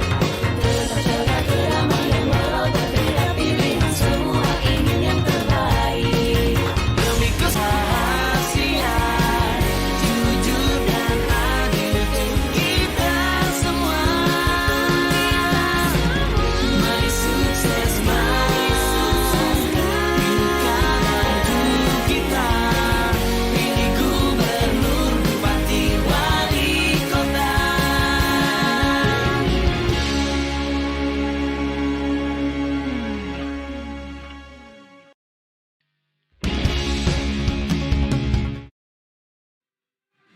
Ya pemirsa, semangat ini masih menyelimuti debat publik kedua calon gubernur dan wakil gubernur Sulawesi Selatan. Kita sudah tiba di segmen 4, berbeda dengan segmen sebelumnya. Bapak, Ibu dan juga pemirsa, di segmen ini masing-masing pasangan calon akan diberikan kesempatan untuk memberikan pertanyaan satu sama lain, memberikan tanggapan dan juga tanggapan balik. Yang nanti akan kami berikan kesempatan terlebih dahulu adalah pasangan calon nomor urut 1 bertanya kepada pasangan calon nomor urut 2. Tapi tentunya saya juga ingatkan kepada masing-masing pasangan kami infrastruktur dan tata kelola sumber daya alam. Dan juga kembali Bapak Ibu, apabila nanti terdapat singkatan kemudian juga akronim ataupun juga terminologi asing, mohon Bapak Ibu untuk menjelaskan terlebih dahulu. Saya juga mengajak semuanya, para pendukung untuk tetap menjaga situasi menjadi kondusif. Kita akan dengarkan pemaparan jawaban dari masing-masing pasangan calon. Saya akan pertama berikan kesempatan kepada paslon nomor urut 1 untuk memberikan pertanyaan. Waktunya adalah 30 detik. Bapak silakan. Utang pemerintah Provinsi Sulawesi Selatan 1,709, 1,4019, 110. Besar sekali. Kalau dilihat ini pertumbuhan ekonomi kita di bawah rata-rata nasional 4,51, padahal nasional 5,05. Makassar 5,31. Kontribusi Makassar adalah 34,67%. Kalau kita keluarkan Makassar dari Sulawesi Selatan, maka kerja-kerja pemerintah terdahulu hanya sekitar 2,9%. Bapak-bapak Ibu tahu bahwa Pertanyaannya. Baik, waktunya sudah habis. Kami belum mendengar adanya 5 detik terakhir. Baik, waktunya sudah habis. Kami mohon, baik, waktunya sudah habis, kami tidak mendengar 5 detik terakhir tadi. Sudah 30 detik pertanyaan disampaikan langsung kepada pasangan calon nomor urut 2 untuk diberikan jawaban. Waktunya adalah 2 menit. Saya tidak tahu mau jawab apa. Karena pertanyaannya tidak ada. Tapi saya karena ini saya coba tebak-tebak aja pertanyaannya. Pertanyaannya pertama terkait masalah utang. Saya sampaikan, pemerintah harus paham terkait yang mana namanya dana bagi hasil, yang mana utang. Tidak pernah diklasifikasikan dana bagi hasil sebagai utang. Yang kedua, sepanjang sejarah gubernur selalu 3 bulan terakhir DBH tidak terbayarkan. Kenapa? Karena siklus per 3 bulan. Per triwulan baru dilaksanakan. Pertanyaan saya, kalau September, Oktober, November, Desember, kira-kira dibayarnya kapan? Ketika closingnya 31. Pasti menyeberang. Kemudian di semua pemerintah di seluruh Indonesia, bulan Januari, Februari, Maret, DPA baru tercipta ketika Februari baru bisa terlaksana. Kemudian kapan bayarnya? Rata-rata adalah Maret. Dan saya meninggalkan pemerintahan, saya bayar DBA sampai bulan 9, bulan 6, dan kemudian ada fase. Infrastruktur yang terbayarkan itu terakhir tinggal 54 miliar. Dan sekarang Bapak tahu, 1 tahun saya tinggalkan, bisa hitung berapa ratus miliar yang sekarang terjadi. Apa yang terjadi? Bahwa kita harus paham sistem pemerintahan. Banyak ini isu terkait masalah defisit, tapi dia tidak paham. Terkait, saya luruskan saja, terkait masalah defisit. Kita perencanaan selalu dalam estimasi standar internasional selalu ada plus minus 15%. Saya harus melebihkan, kenapa? Makanya terjadi di Makassar, apa yang terjadi? Selalu silfa 700 miliar, setiap tahunnya rata-rata 500 dan sebagainya. Artinya ada uang masyarakat yang tidak dibelanjakan oleh pemerintah. Saya selalu melebihkan 1% lebih plus minus 15% dalam setiap estimasi. Untuk apa? Supaya kalau ada yang tidak terlaksana, saya punya opsi yang kedua. Karena tidak mungkin kita kembali di pembahasan di tahun lalu. Itu adalah strategi dalam budgeting. Dan saya selalu silpa dalam 3 tahun. Selalu saya silpa dalam 3 tahun.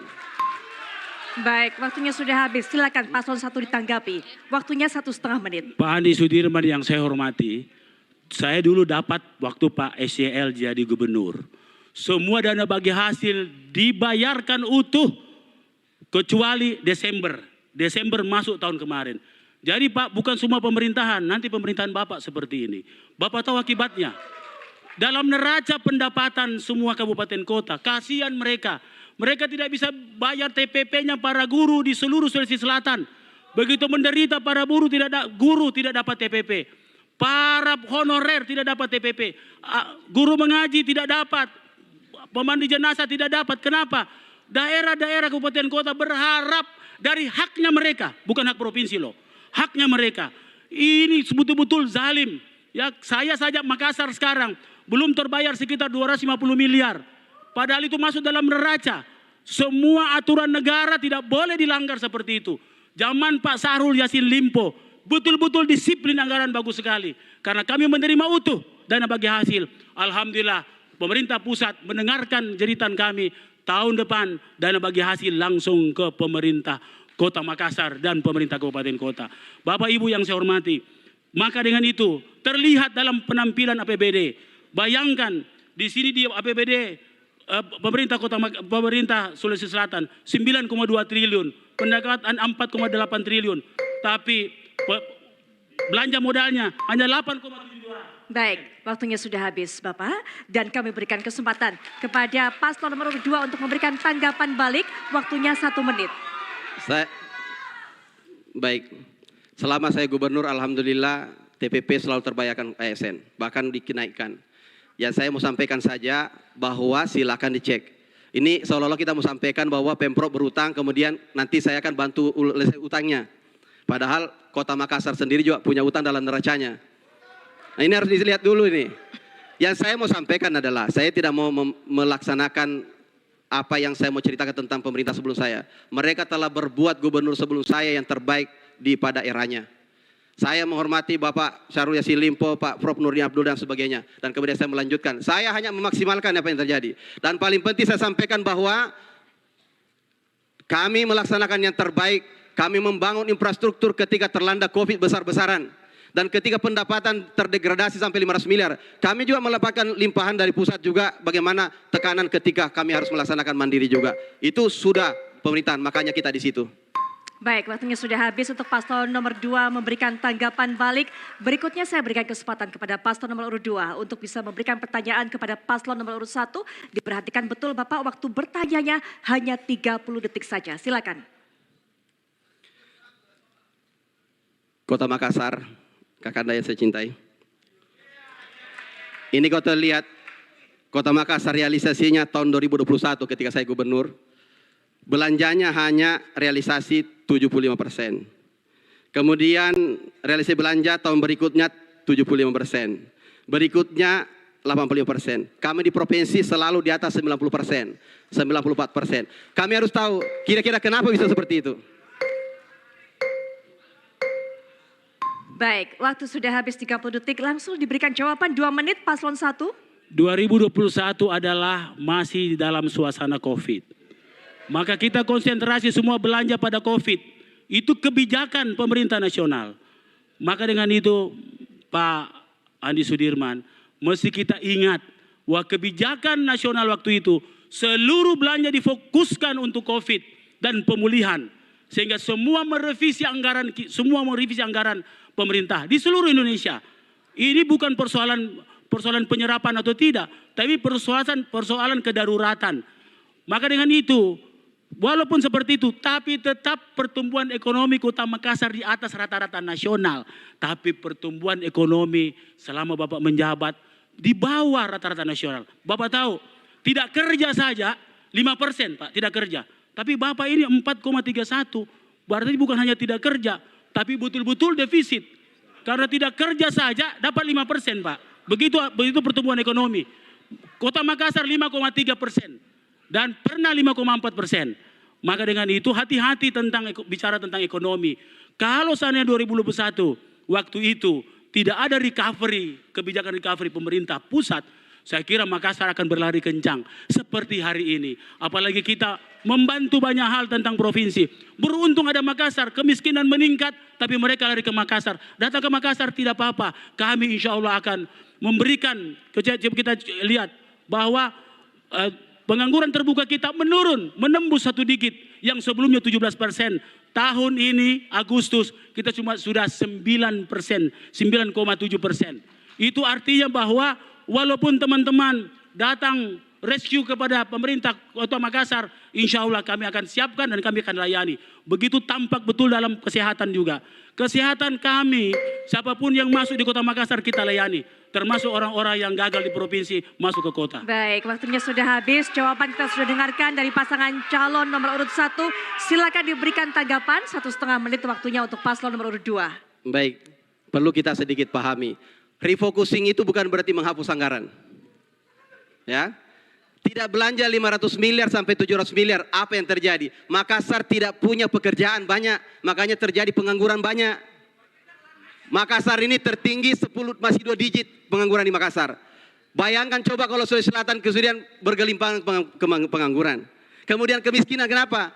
Pertumbuhan ekonomi tidak bisa jadi parameter total, kenapa? Kalaupun tinggi pertumbuhan ekonomi tapi gini rasio tidak mengikut, artinya hanya kelompok sektor, biar sendiri orang tinggi ekonomi bisa menguasai perekonomian Sulawesi Selatan. Tapi kalau gini rasio berbarengan, provinsi kami turun gini rasionya, tapi Makassar naik. Harus dipahami. Jangan kita bagaimana naik pertumbuhan ekonomi. Parameternya satu, naik ekonomi, banyak pengangguran, turun kemiskinan, ada persoalan. Gini rasio naik berarti ada masalah dengan manajemen tata kelola pemerintahan. Kenapa? Karena kita tidak belanja. Saya sampaikan, Sulawesi Selatan tidak bisa keluar dari lebih dari 50% terkait masalah belanjanya di APBD. Makanya terjadi perlambatan di awal tahun selalu. Kenapa? Karena tidak cair dana itu, tidak lari dana itu ke masyarakat. Pekerjaan pengangguran terjadi di mana-mana. Seperti itu. Makanya kita harus sampaikan bahwa kita harus menata sistem manajemen. Bagaimana secepatnya keluar. Makanya Bapak Presiden Jokowi sebelumnya selalu belanja, habiskan, belanja. Karena untuk masyarakat. Baik, waktunya sudah habis. Tanggapan balik dari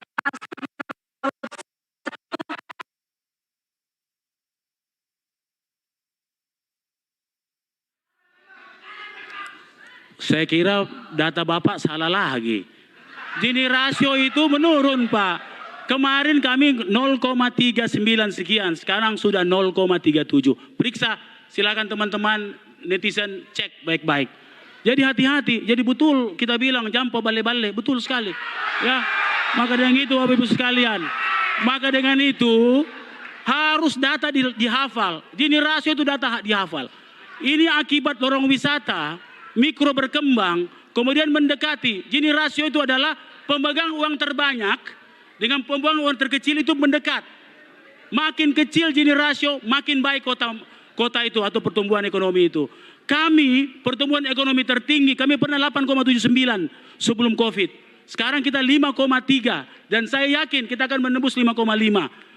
Kalau kita membangun, kalau kita jadi gubernur, membangun dengan pola ini, insya Allah kita bisa dapat 7%.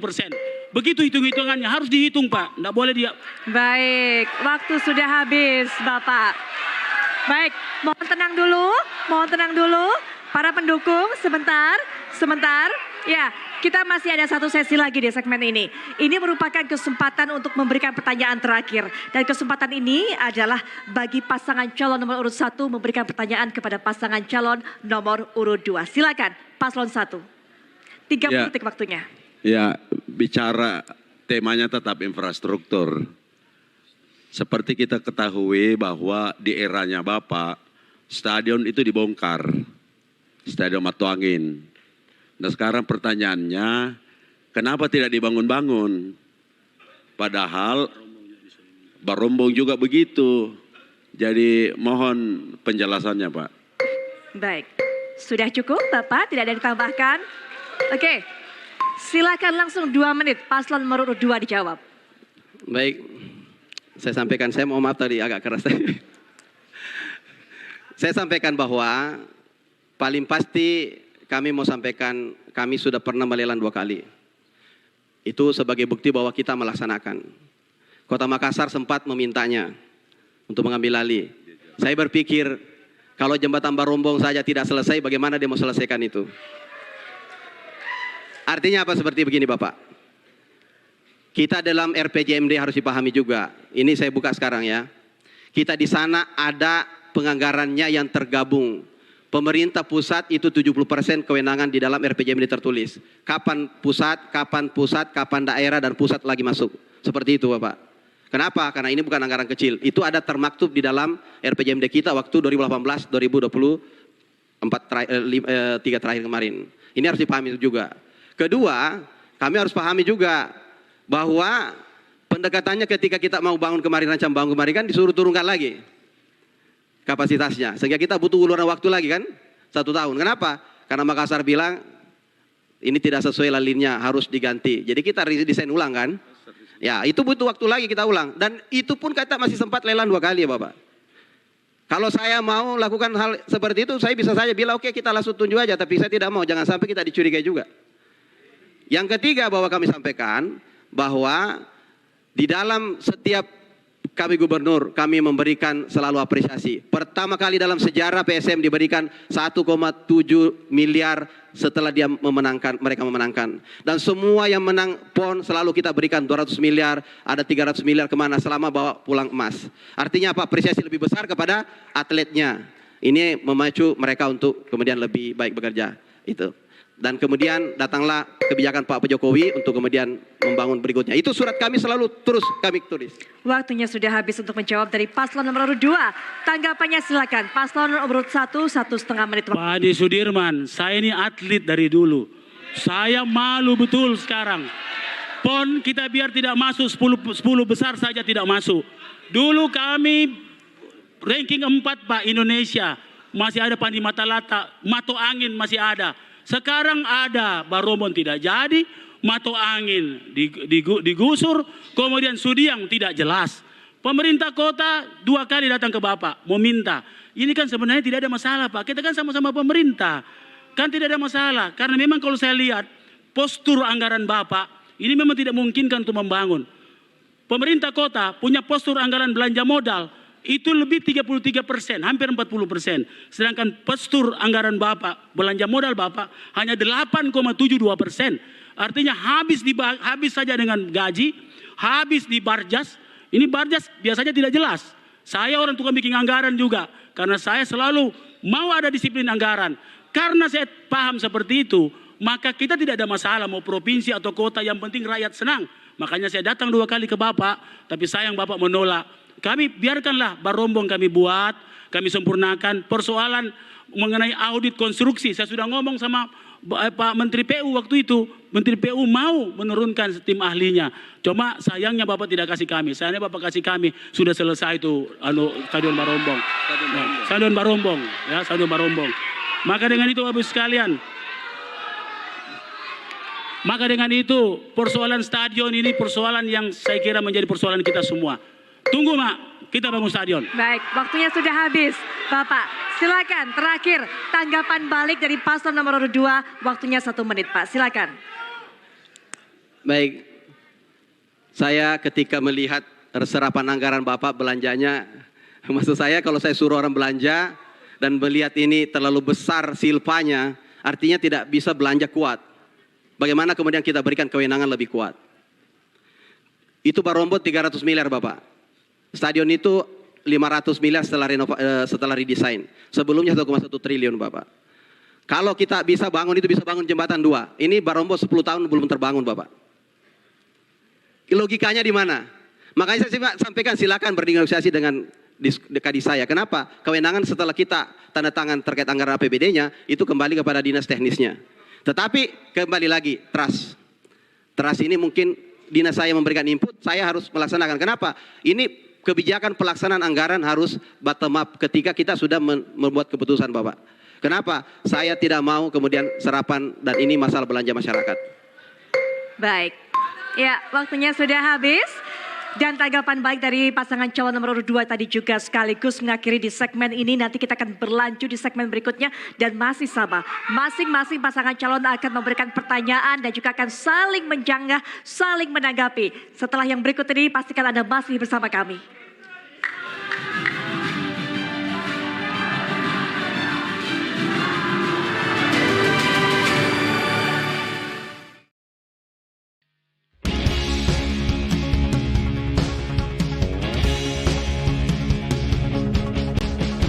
Siapkan suaramu untuk memilih. Gulakan hak pilihmu dengan hati. Suara hatimu demi yang terbaik untuk Sulawesi Selatan.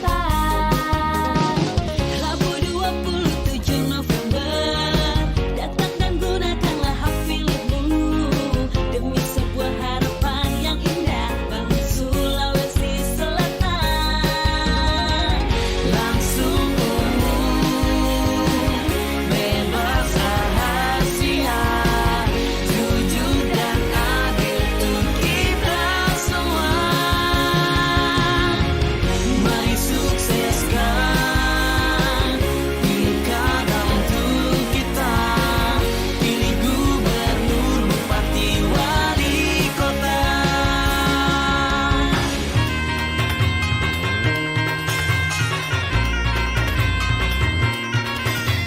Jadikan pilkada serentak Sulawesi Selatan berbudaya dan bermartabat.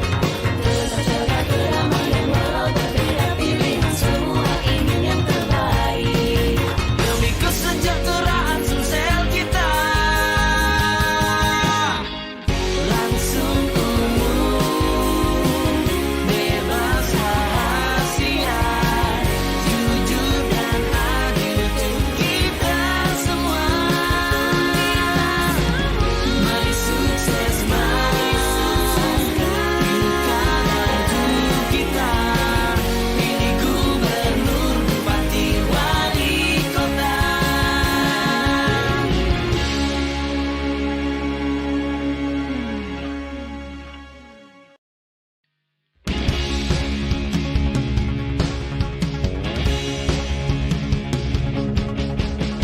Siapkan suaramu untuk memilih. Gulakan hak pilihmu dengan hati. Suara hatimu demi yang terbaik untuk Sulawesi Selatan.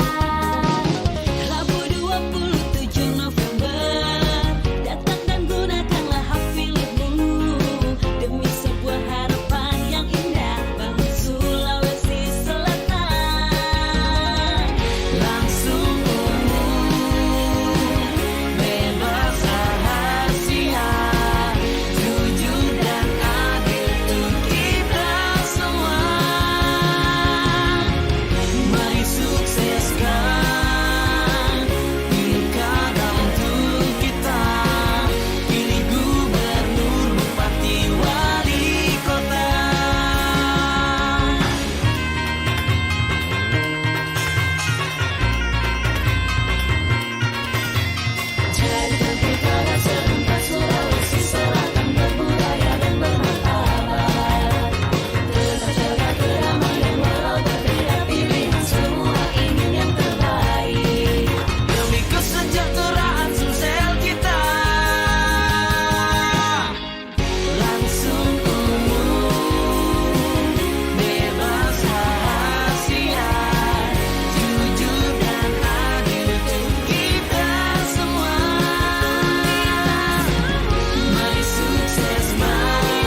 suaramu untuk memilih.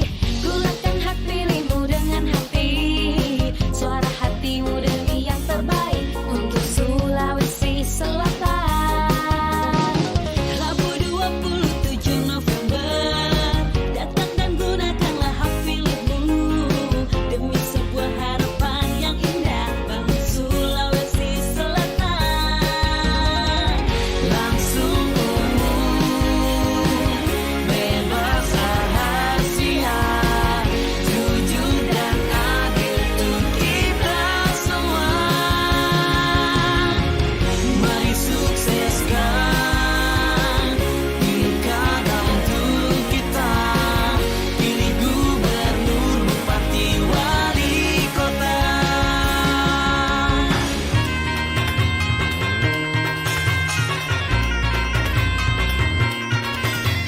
Jadikan pilkada serentak Sulawesi Selatan berbudaya dan bermartabat.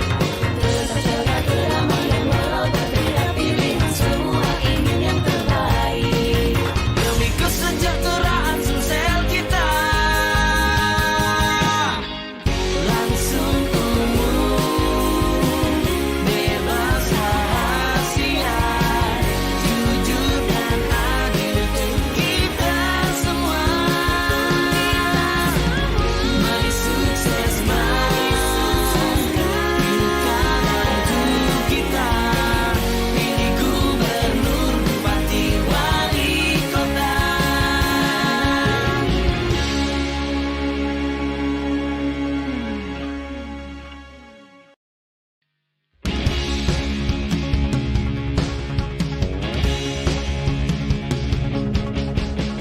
Siapkan suaramu untuk memilih. Gulakan hak pilihmu dengan hati. Suara hatimu demi yang terbaik untuk Sulawesi Selatan.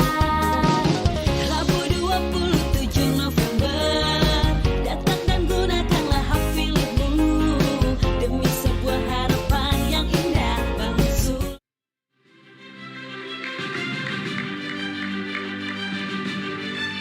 Ya, pemirsa, para pasangan calon gubernur dan wakil gubernur Sulawesi Selatan ini masih akan beradu gagasan di segmen ini. Mereka akan saling bertanya, kemudian juga saling memberikan tanggapan, dan nanti kita akan berikan kesempatan terlebih dahulu kepada pasangan calon nomor urut 2 bertanya kepada paslon nomor urut 1.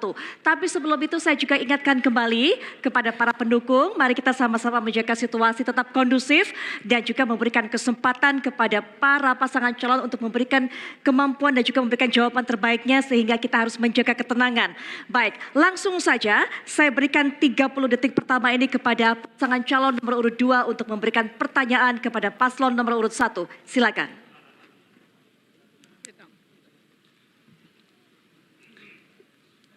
Saya ingin menanyakan terkait masalah penanganan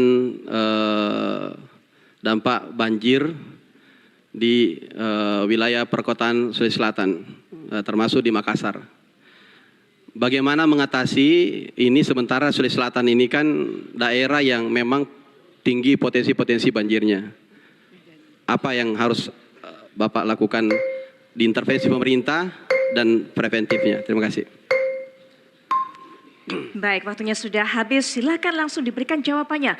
Paslon nomor urut 1, waktunya 2 menit, Bapak. Persoalan natural disaster atau boleh dikatakan bahwa bencana hidrometeorologi, tentunya kita harus melakukan 2 hal. Yang namanya mitigasi dan adaptasi. Di Makassar itu ada 2-3 kantong yang dimana menjadi banjir tahunan. Pertama Jalan Swadaya, kemudian Kodam 3, dan di Antang, blok 10 dan blok 8. Apa sebenarnya yang terjadi di situ? Sebenarnya itu bukan bencana, tetapi itu adalah sesungguhnya kesalahan tata ruang, di mana daerah air dibanguni real estate. Walaupun bukan pada zaman saya, sejak itu saya langsung mengkampanyekan, jangan beli rumah di tempat air, agar supaya pangsa pasar tanah yang begitu tinggi di Kota Makassar menurun di tempat air tersebut. Maka dengan itu yang kita harus lakukan adalah mitigasi dan adaptasi. Yang pertama mempersiapkan seluruh masyarakat di daerah bencana. Jadi sebenarnya ini bukan bencana, karena orang yang datangi tempat air Kalau bencana itu dulu tidak pernah banjir, kemudian datang banjir, itu baru bencana. Tapi ini dari dulu tempat air dibangun pada saat kering, ditinggali, ya air datang kembali. Begitu riwayatnya banjir kronis di Kota Makassar. Kita sekarang hari ini di seluruh dunia mengalami hal yang sama. Bencana hidrologi misalnya pernah kita mengalami di mana suatu saat hujan yang pada saat saya di Jalan Sulawesi itu sampai di dada, itu hanya dalam 2 jam hujan yang 36 hari turun satu kaligus. Itulah namanya bencana hidrologi akibat climate change, akibat perubahan iklim dan dialami oleh seluruh kota. Kemarin Valencia banjir, di Spanyol. Kemarin di Jepang juga banjir. Jadi persoalan ini persoalan kita. Makanya kita harus low carbon menjadi jawaban dari itu. Baik, waktunya sudah habis. Silakan langsung ditanggapi paslon nomor urut 2. Saya sampaikan bahwa persoalan banjir yang terjadi di perkotaan memang harus menjadi atensi khusus. Makanya kenapa kebijakan nasional mewajibkan semua wilayah untuk membuat rencana detail tata ruang. Kenapa rencana detail tata ruang ini harus ada? Karena lokasi tempat rumah, lokasi untuk genangan air, itu termaktub di dalam sana. RT RW itu tidak bisa karena global. Karena memang skopnya dia adalah provinsi global.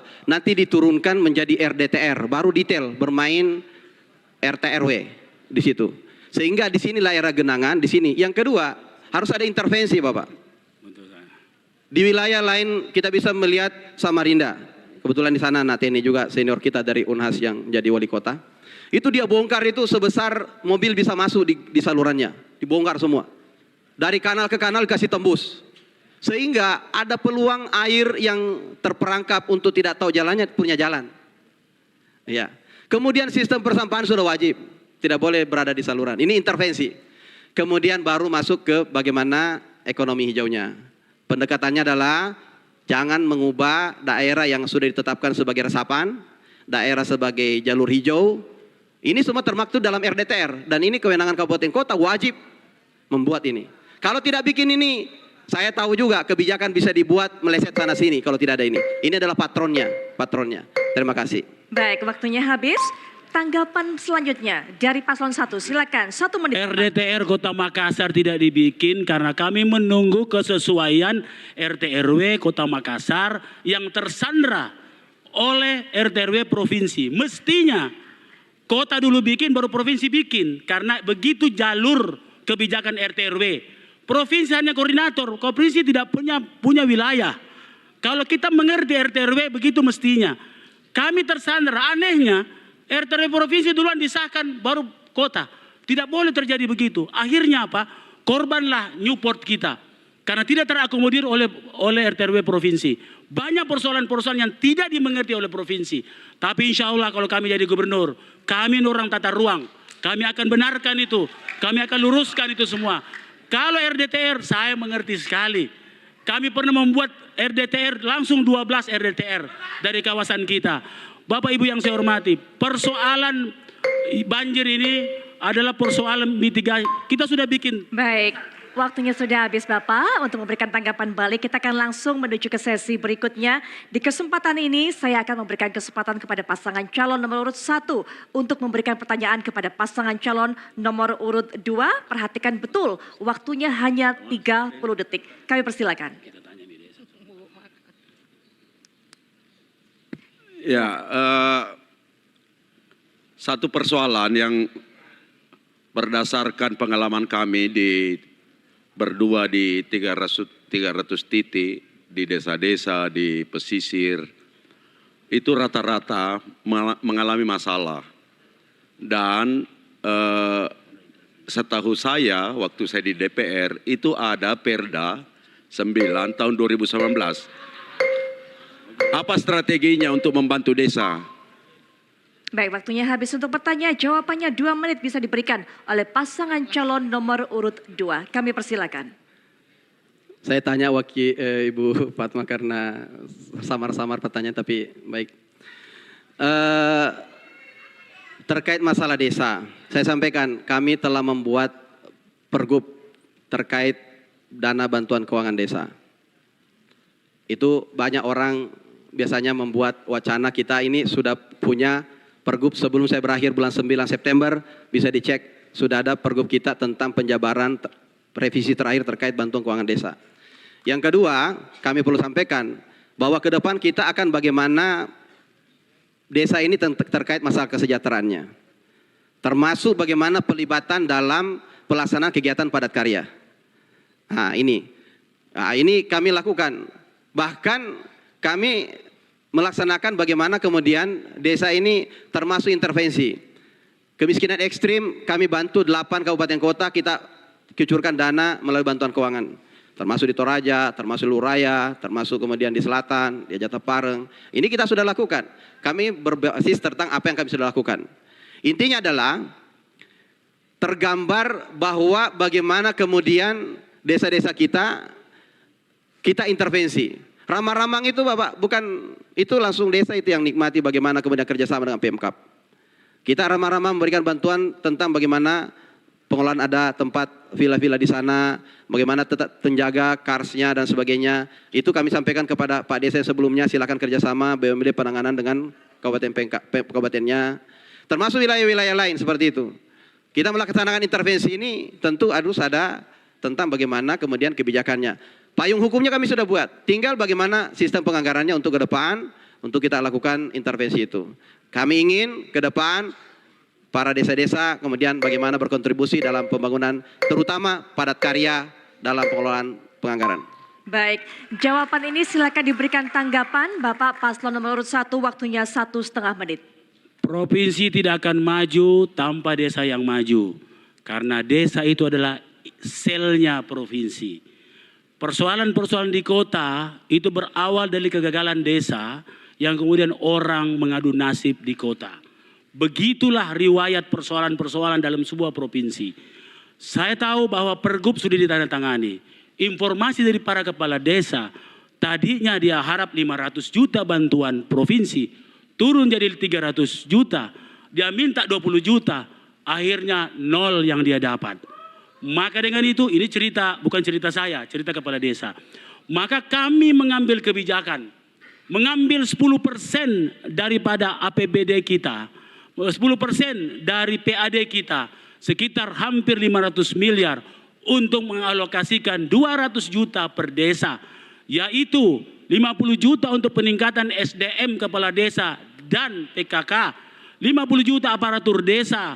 Di situ ada guru mengaji, guru sekolah minggu, guru Hindu, pemandi jenazah dan imam masjid, dan 100 juta untuk infrastruktur desa.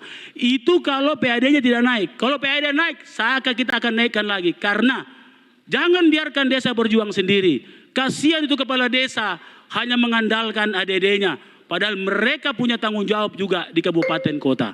Tunggu Mak Kepala Desa, tunggu Mak semua warga desa. Kami akan datang untuk memajukan desa. Baik Bapak, waktunya habis. Silakan paslon nomor urut 2 untuk juga memberikan tanggapan balik. Silakan.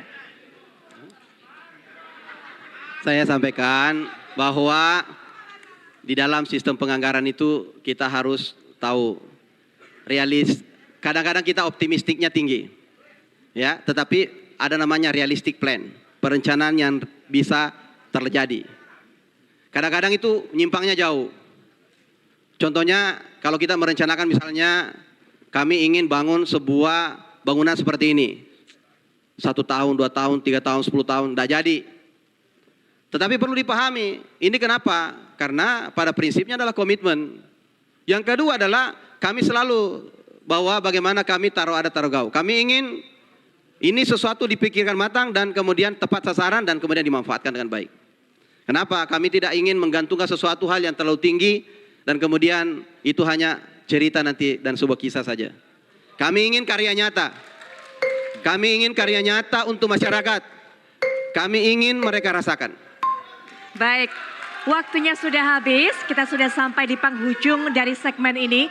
Ini adalah kesempatan terakhir bagi masing-masing pasangan calon untuk saling bertanya dan juga memberikan tanggapan. Baik, mohon tenang terlebih dahulu. Nah, di kesempatan terakhir, di penghujung segmen ini, saya akan berikan kesempatan kepada paslon nomor urut 2 untuk memberikan pertanyaan kepada paslon nomor urut 1. Sekali lagi waktunya tolong diperhatikan 30 detik saja untuk memberikan pertanyaan. Silakan Bapak Ibu. pada visi misi Paslon 1 ingin menjadi off-taker untuk hasil pertanian dan nelayan kita. Nah, untuk mewujudkan sebagai off-taker, seperti apa Paslon 01 menghadirkan infrastruktur dari hulu ke hilirnya, dan bagaimana tentang terkait sektor pangan dari visi misi pemerintah pusat yang menuntut pembangunan sistem pangan yang berkelanjutan. Silakan langsung diberikan jawaban Paslon 1 2 menit. Persoalan pertanian bukan hanya persoalan pupuk, bukan persoalan bibit, apalagi hanya persoalan traktor. Traktor diberikan petani belum tentu petani kaya. Mereka butuh pada saat panen harga stabil. Stabil aja, tidak perlu tinggi. Kami insya Allah menang, tunggu Mak para petani ya. Kami akan menjadi government off-taker. Kami beli produk panen dengan harga terbaik. Orang bertanya, berani benar dia seperti itu. Kami sudah praktekkan selama 7 tahun di Kota Makassar, di bank sampah kita. Kami punya UPT bank sampah yang membeli semua produk bank sampah kami.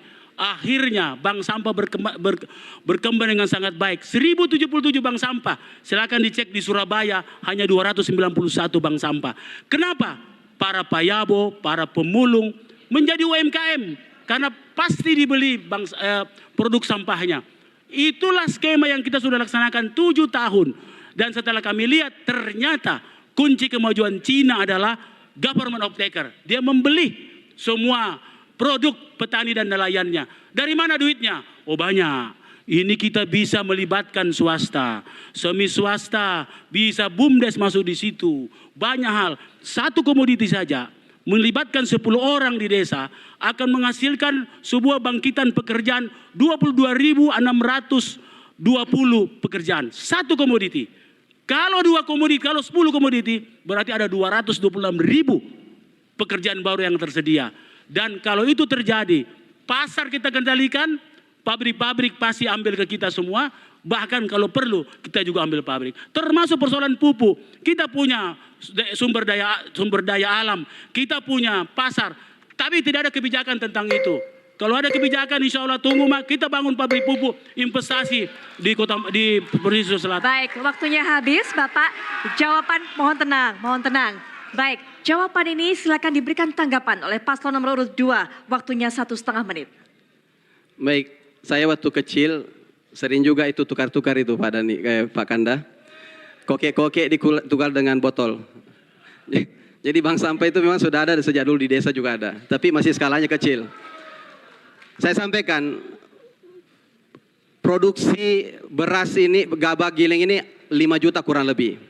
Itu sekitar 20 triliun kebutuhannya. Bahkan Bulog pun yang dipersenjatai dengan anggaran APBN besar-besaran, itu hanya mampu menyerap berapa ratus ribu ton saja. Itu. Kenapa? Kalah cepat sama yang pedagang. Yang kedua, letak pedagang bagaimana kemudian mensinergikan semua ini. Ini harus kita berpikir bagaimana realistik dalam perencanaan. Kami apresiasi sebuah perencanaan itu, tapi harus ada plannya, perencanaan tahapannya. Harus ada studinya. Harus ada kemudian bagaimana realistiknya. Karena ketika kita menggambarkan sebuah optimistic plan, saya bisa menggambarkan jauh lebih besar. Tetapi saya mau bagaimana yang realistik, yang dihadapi sekarang, Kampung Tengah, dan bagaimana mereka kita bantu. Kami membantu 100.000 pertanian hektar gratis benihnya. Realistis tapi kami laksanakan dan itu terjadi. Dan mereka menikmati, produksinya naik setiap hektarnya. Dan alhamdulillah itu berhasil kami lakukan. Baik, silakan diberikan, mohon maaf sebentar, kita dengarkan terlebih dahulu. Silakan diberikan tanggapan balik paslon nomor 1. Hitungan uang kalau investasi seperti itu bukan akumulasi, aliran uang. Sama dengan di UPT saya cuma modal 6 miliar, kemudian dia bisa menghasilkan 2 miliar. Jadi itu ada hukum ekonomi, biarkan para ahli-ahli akan berpikir seperti itu. Kalau Bapak tahu, kalau kita menguasai satu komoditi saja, hulu hilir, ini hulu dan ini sama persis dengan pidato Bapak Presiden Prabowo pada saat pelantikan tentang Global Food Hub. Alhamdulillah, persis sama dengan apa yang menyemangati kami.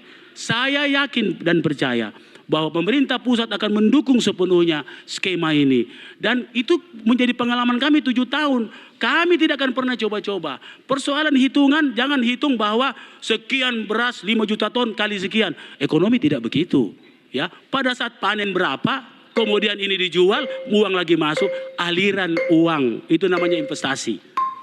Baik, berikan aplaus yang meriah tentunya kepada masing-masing pasangan calon yang sudah tadi memberikan pertanyaan, kemudian juga saling menjawab, kemudian juga saling menyanggah. Kita sudah menyaksikan selama beberapa segmen sebelumnya bagaimana solusi-solusi yang coba ditawarkan oleh masing-masing pasangan calon terhadap permasalahan yang ada di Provinsi Sulawesi Selatan. Kami akan jeda sejenak. Saat kami kembali, kita akan dengarkan bagaimana pernyataan penutup termasuk juga janji-janji yang akan disampaikan oleh masing-masing pasangan calon jika mereka terpilih sebagai gubernur ataupun juga wakil gubernur Sulawesi Selatan. Kami segera kembali.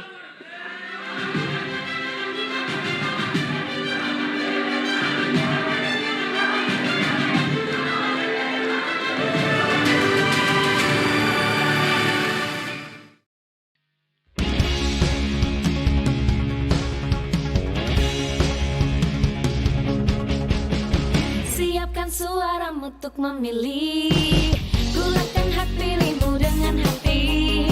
Suara hatimu demi yang terbaik untuk Sulawesi Selatan.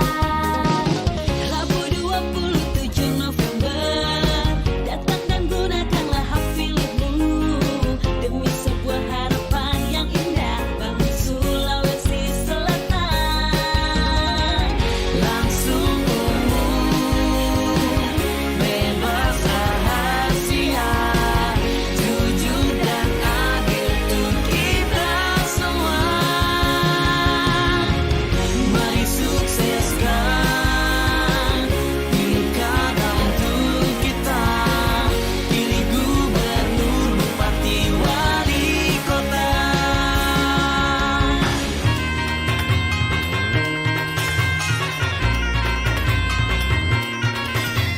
Jadikan pilkada serentak Sulawesi Selatan berbudaya dan bermartabat. Tetap jaga kedamaian walau berbeda pilihan, semua ingin yang terbaik demi kesejahteraan Sulsel kita. Langsung umum, bebas rahasia, jujur dan adil untuk kita semua. Mari sukses, pilkada untuk kita, pilih gubernur, bupati, wali kota.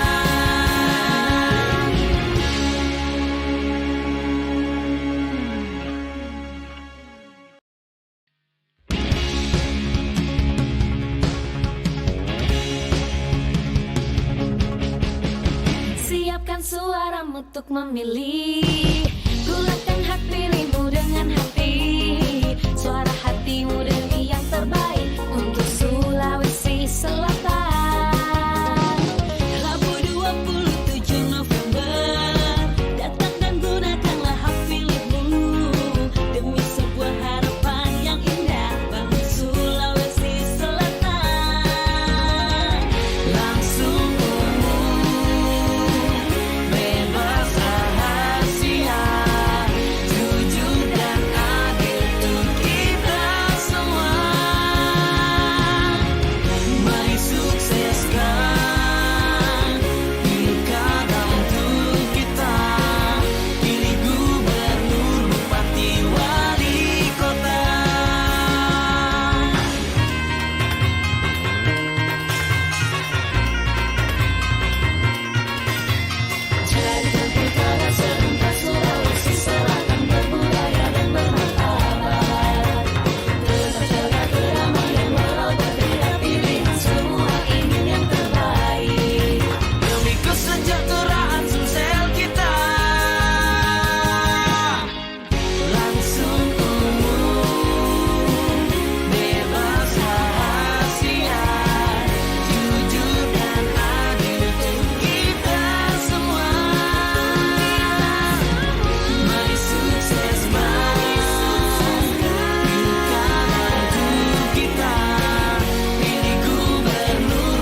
suaramu untuk memilih. Gunakan hak pilihmu dengan hati. Suara hatimu demi yang terbaik untuk Sulawesi Selatan. Rabu 27 November, datang dan gunakanlah hak pilihmu demi sebuah harapan yang indah bagi Sulawesi Selatan. Langsung umum, bebas rahasia, jujur dan adil untuk kita semua. Mari sukseskan pilkada untuk kita. Pilih gubernur, bupati, wali kota.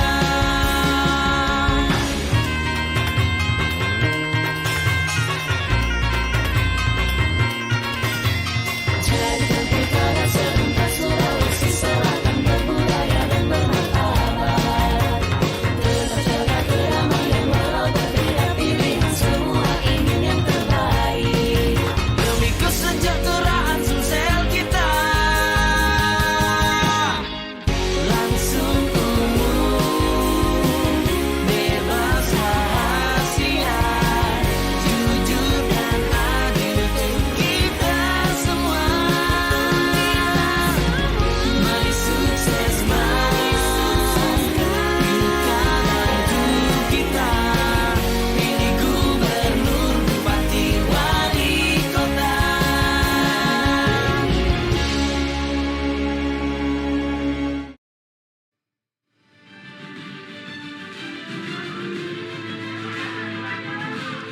Baik pemirsa, kita masih juga di debat publik kedua calon gubernur dan wakil gubernur Sulawesi Selatan. Dari awal tadi kita sudah mendengarkan bagaimana visi, misi, rencana program kerja, ide ataupun gagasan yang dilontarkan oleh masing-masing pasangan calon untuk menghadirkan kemajuan, kesejahteraan di Provinsi Sulawesi Selatan. Termasuk juga menghadirkan gagasan-gagasan dan juga jawaban ataupun juga solusi atas permasalahan yang ada. Nah, di segmen terakhir ini kami akan berikan kesempatan kepada masing-masing pasangan calon untuk bisa menyampaikan pernyataan penutup. Kemudian juga janji-janji akan disampaikan dan kita akan berikan kesempatan pertama, 3 menit pertama kepada pasangan calon nomor urut 1 Bapak Insinyur Muhammad Ramdan Pomanto dan Bapak Haji Asar Arsyad SH MH terlebih dahulu. Pasangan calon nomor urut 1 kami persilakan. Assalamualaikum warahmatullahi wabarakatuh. Bapak Ibu sekalian, hingga saat ini saya dan Pak Dhani telah mengunjungi lebih dari 300 titik di seluruh Sulawesi Selatan untuk menyerap aspirasi, keluhan dan masukan dari rakyat. Dari Pulau Selayar hingga ke tepian Danau Matano di penghujung Lu Timur. Dari hingar-bingarnya pusat kota sampai ke titik tersunyi dan indah di Seko dan Rongkong yang nyaris terabaikan. Semua tanya telah kami jawaban. Semua gagasan telah kami ungkapkan, semua harapan sudah kami nyatakan.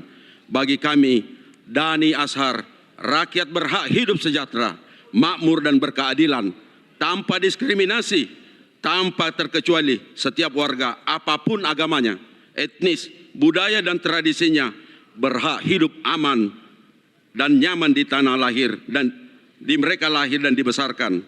Tak boleh lagi ada yang terbinggirkan atau bahkan terabaikan dalam pembangunan. Pemerintah harus hadir menjadi pelindung bagi rakyat, bukan malah meninggalkan mereka yang berjuang sendirian. Kalian semua telah berjuang dan bertahan hidup dengan sangat baik selama ini. Tak lupa kami ucapkan terima kasih dan penghargaan yang sebesar-besarnya karena telah menerima kehadiran kami dengan penuh keramahan dan rasa kekeluargaan. Kepada masyarakat Bugis, Makassar, Toraja, Lu Mandar, Kajang, Tolotang, Tobalo, Seko Rongkong, dan Rampi Wotu, Padowe, dan Pamuna. Kepada warga Tionghoa, Jawa, Bali, dan Lombok, sekali lagi terima kasih. Silakan Pak Dan lanjut. Beri kami kesempatan membantu rakyat berjuang mengubah nasib lebih baik. Beri kami peluang mewujudkan gagasan dan harapan yang telah kami sampaikan selama ini. Beri kami kepercayaan untuk menyelamatkan masa depan kita semua. bukan untuk kepentingan diri atau keluarga kami, melainkan untuk seluruh rakyat Sulawesi Selatan tanpa terkecuali. Tak boleh ada lagi yang terpinggirkan atau bahkan terabaikan dalam pembangunan. Pemerintah harus hadir dan menjadi pelindung bagi rakyat, bukan menjadi pelindung bukan meninggalkan mereka yang berjuang sendirian. Hari ini penghormatan yang setinggi-tingginya mari kita berikan kepada seluruh pahlawan. Hari ini Hari Pahlawan yang telah mengantarkan kemerdekaan bagi bangsa dan negara kita. Juga kepada para pahlawan kehidupan dimanapun berada.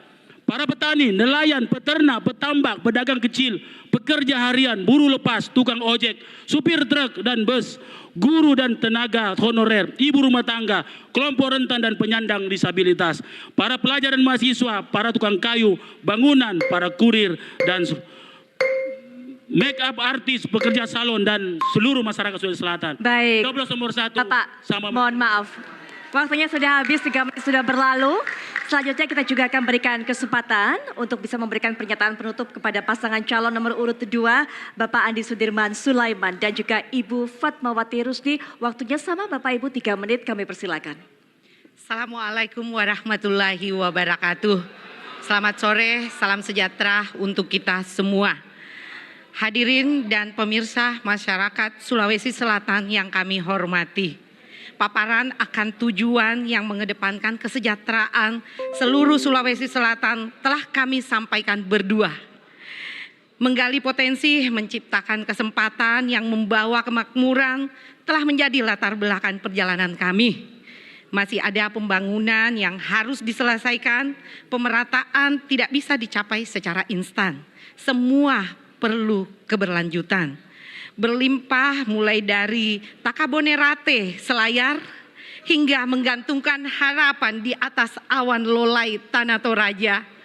Sudah waktunya menentukan pemimpin karena sekarang atau nanti kita harus percaya atas arahan nahkoda ia macai nama lempu warani nama geteng dan kerja nyata yang utama. Sari batangku, si bawah si lesurem malak biku, si uluku solan nasan. 27 November, coblos nomor 2, letakkan andalan hatimu dalam kotak suara. Andi Sudirman Sulaiman dan Fatmawati Rusdi untuk Sulawesi Selatan yang lebih maju.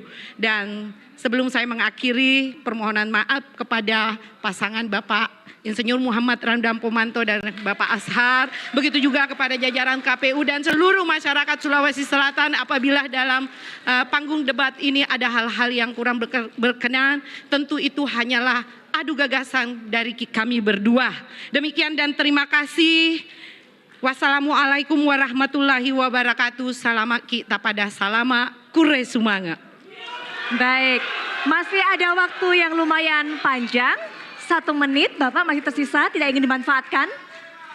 Saya ingin menyampaikan kepada seluruh masyarakat saya yang saya cintai. Saya pernah menjadi gubernur, saya tentu bukan orang yang sempurna dan bukan juga yang terbaik dan tersemua. Tapi tentu Allah mentakdirkan kami berdiri di hadapan semua warga Sulawesi Selatan. Kami menyampaikan tentu bahwa segala yang ditampilkan di depan ini adalah kami mohon maaf sekiranya ada hal-hal yang kurang berkenan dan di skip ketika ada hal-hal yang kemudian tidak sesuai dengan kearifan lokal kita. Kami minta maaf sekali lagi kepada Bapak Dani dan Bapak Azhar dan seluruh tim pendukung semuanya.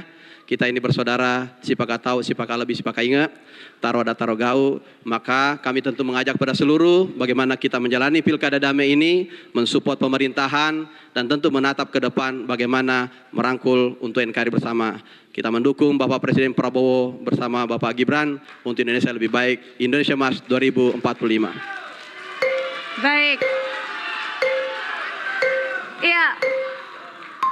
Pas dengan waktu yang berakhir, boleh berikan aplaus yang meriah untuk masing-masing pasangan calon. Mereka adalah sosok-sosok terbaik yang dimiliki oleh Provinsi Sulawesi Selatan yang kita harapkan juga nanti janjinya bisa ditepati, dipenuhi jika terpilih sebagai gubernur dan juga wakil gubernur Sulawesi Selatan. Saya juga akan berikan apresiasi yang setinggi-tingginya untuk para pendukung yang luar biasa mulai awal memberikan dukungannya, memberikan semangatnya, dan juga menjaga situasi debat ini tetap kondusif. Sekali lagi, terima kasih kepada para pendukung. Dan dengan usainya tadi, pernyataan penutup dari masing-masing pasangan calon, maka usai sudah pemirsa kebersamaan kita di debat publik kedua, calon gubernur dan juga wakil gubernur Sulawesi Selatan. Semoga apa yang Anda dengarkan dari penyampaian para pasangan calon tadi bisa menjadi bekal Anda untuk bisa memilih pemimpin terbaik pada tanggal 27 November mendatang.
Untuk Sulawesi Selatan, Rabu 27 November, datang dan gunakanlah hak pilihmu demi sebuah harapan yang indah bagi Sulawesi Selatan.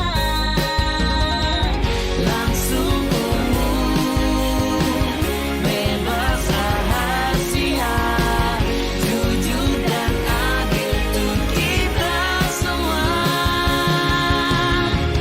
Mari sukseskan pilkada untuk kita, pilih gubernur, bupati, wali kota.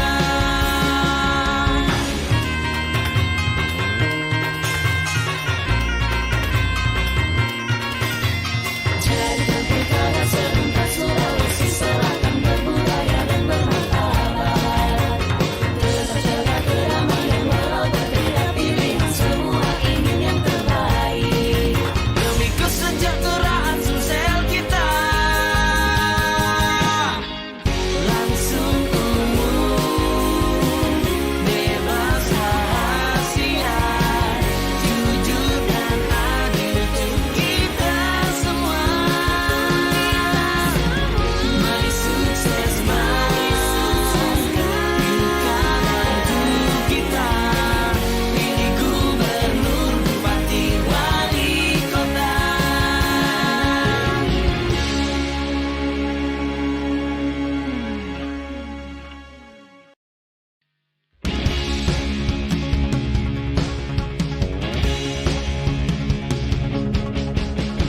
Siapkan suaramu untuk memilih, gunakan hak pilihmu dengan hati. Suara hatimu demi yang terbaik untuk Sulawesi Selatan. Rabu 27 November, datang dan gunakanlah hak pilihmu demi sebuah harapan yang indah bagi Sulawesi Selatan. Langsung umum, bebas rahasia, jujur dan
suaramu untuk memilih.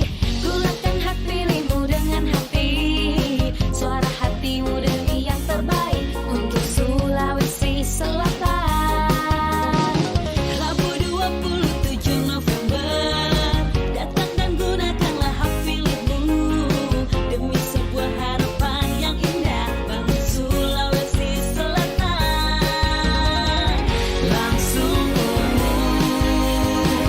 bebas rahasia, jujur dan adil untuk kita semua. Mari sukseskan pilkada untuk kita. Pilih gubernur, bupati, wali kota.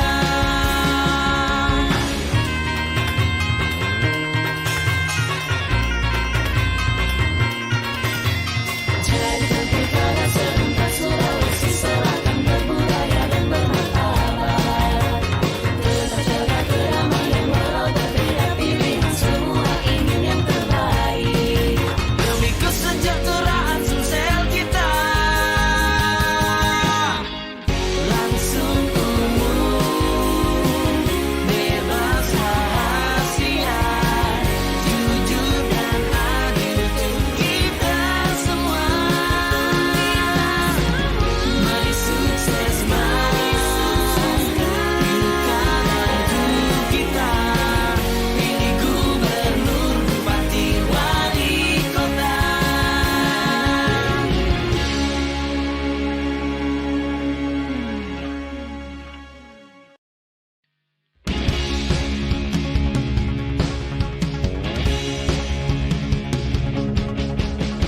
Siapkan suaramu untuk memilih. Gulakan hak pilihmu dengan hati. Suara hatimu demi yang terbaik untuk Sulawesi Selatan. Rabu 27 November, datang dan gunakanlah hak pilihmu demi sebuah harapan yang indah bagi Sulawesi Selatan. Langsung bebas rahasia, jujur dan adil untuk kita semua. Mari sukseskan pilkada untuk kita. Pilih gubernur, bupati, wali kota.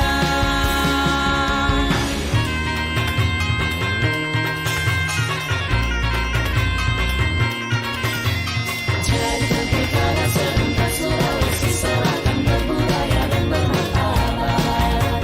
Tetap jaga keramaian walau berbeda pilihan, semua ingin yang terbaik demi kesejahteraan Sumsel kita.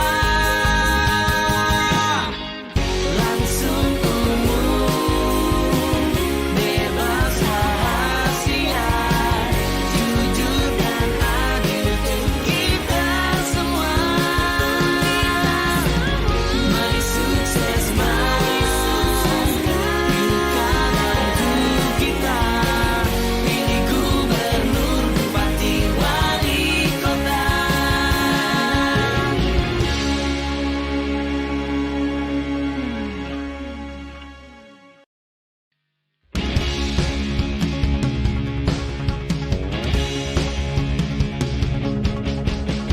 Siapkan suaramu untuk memilih. Gulakan hak pilihmu dengan hati.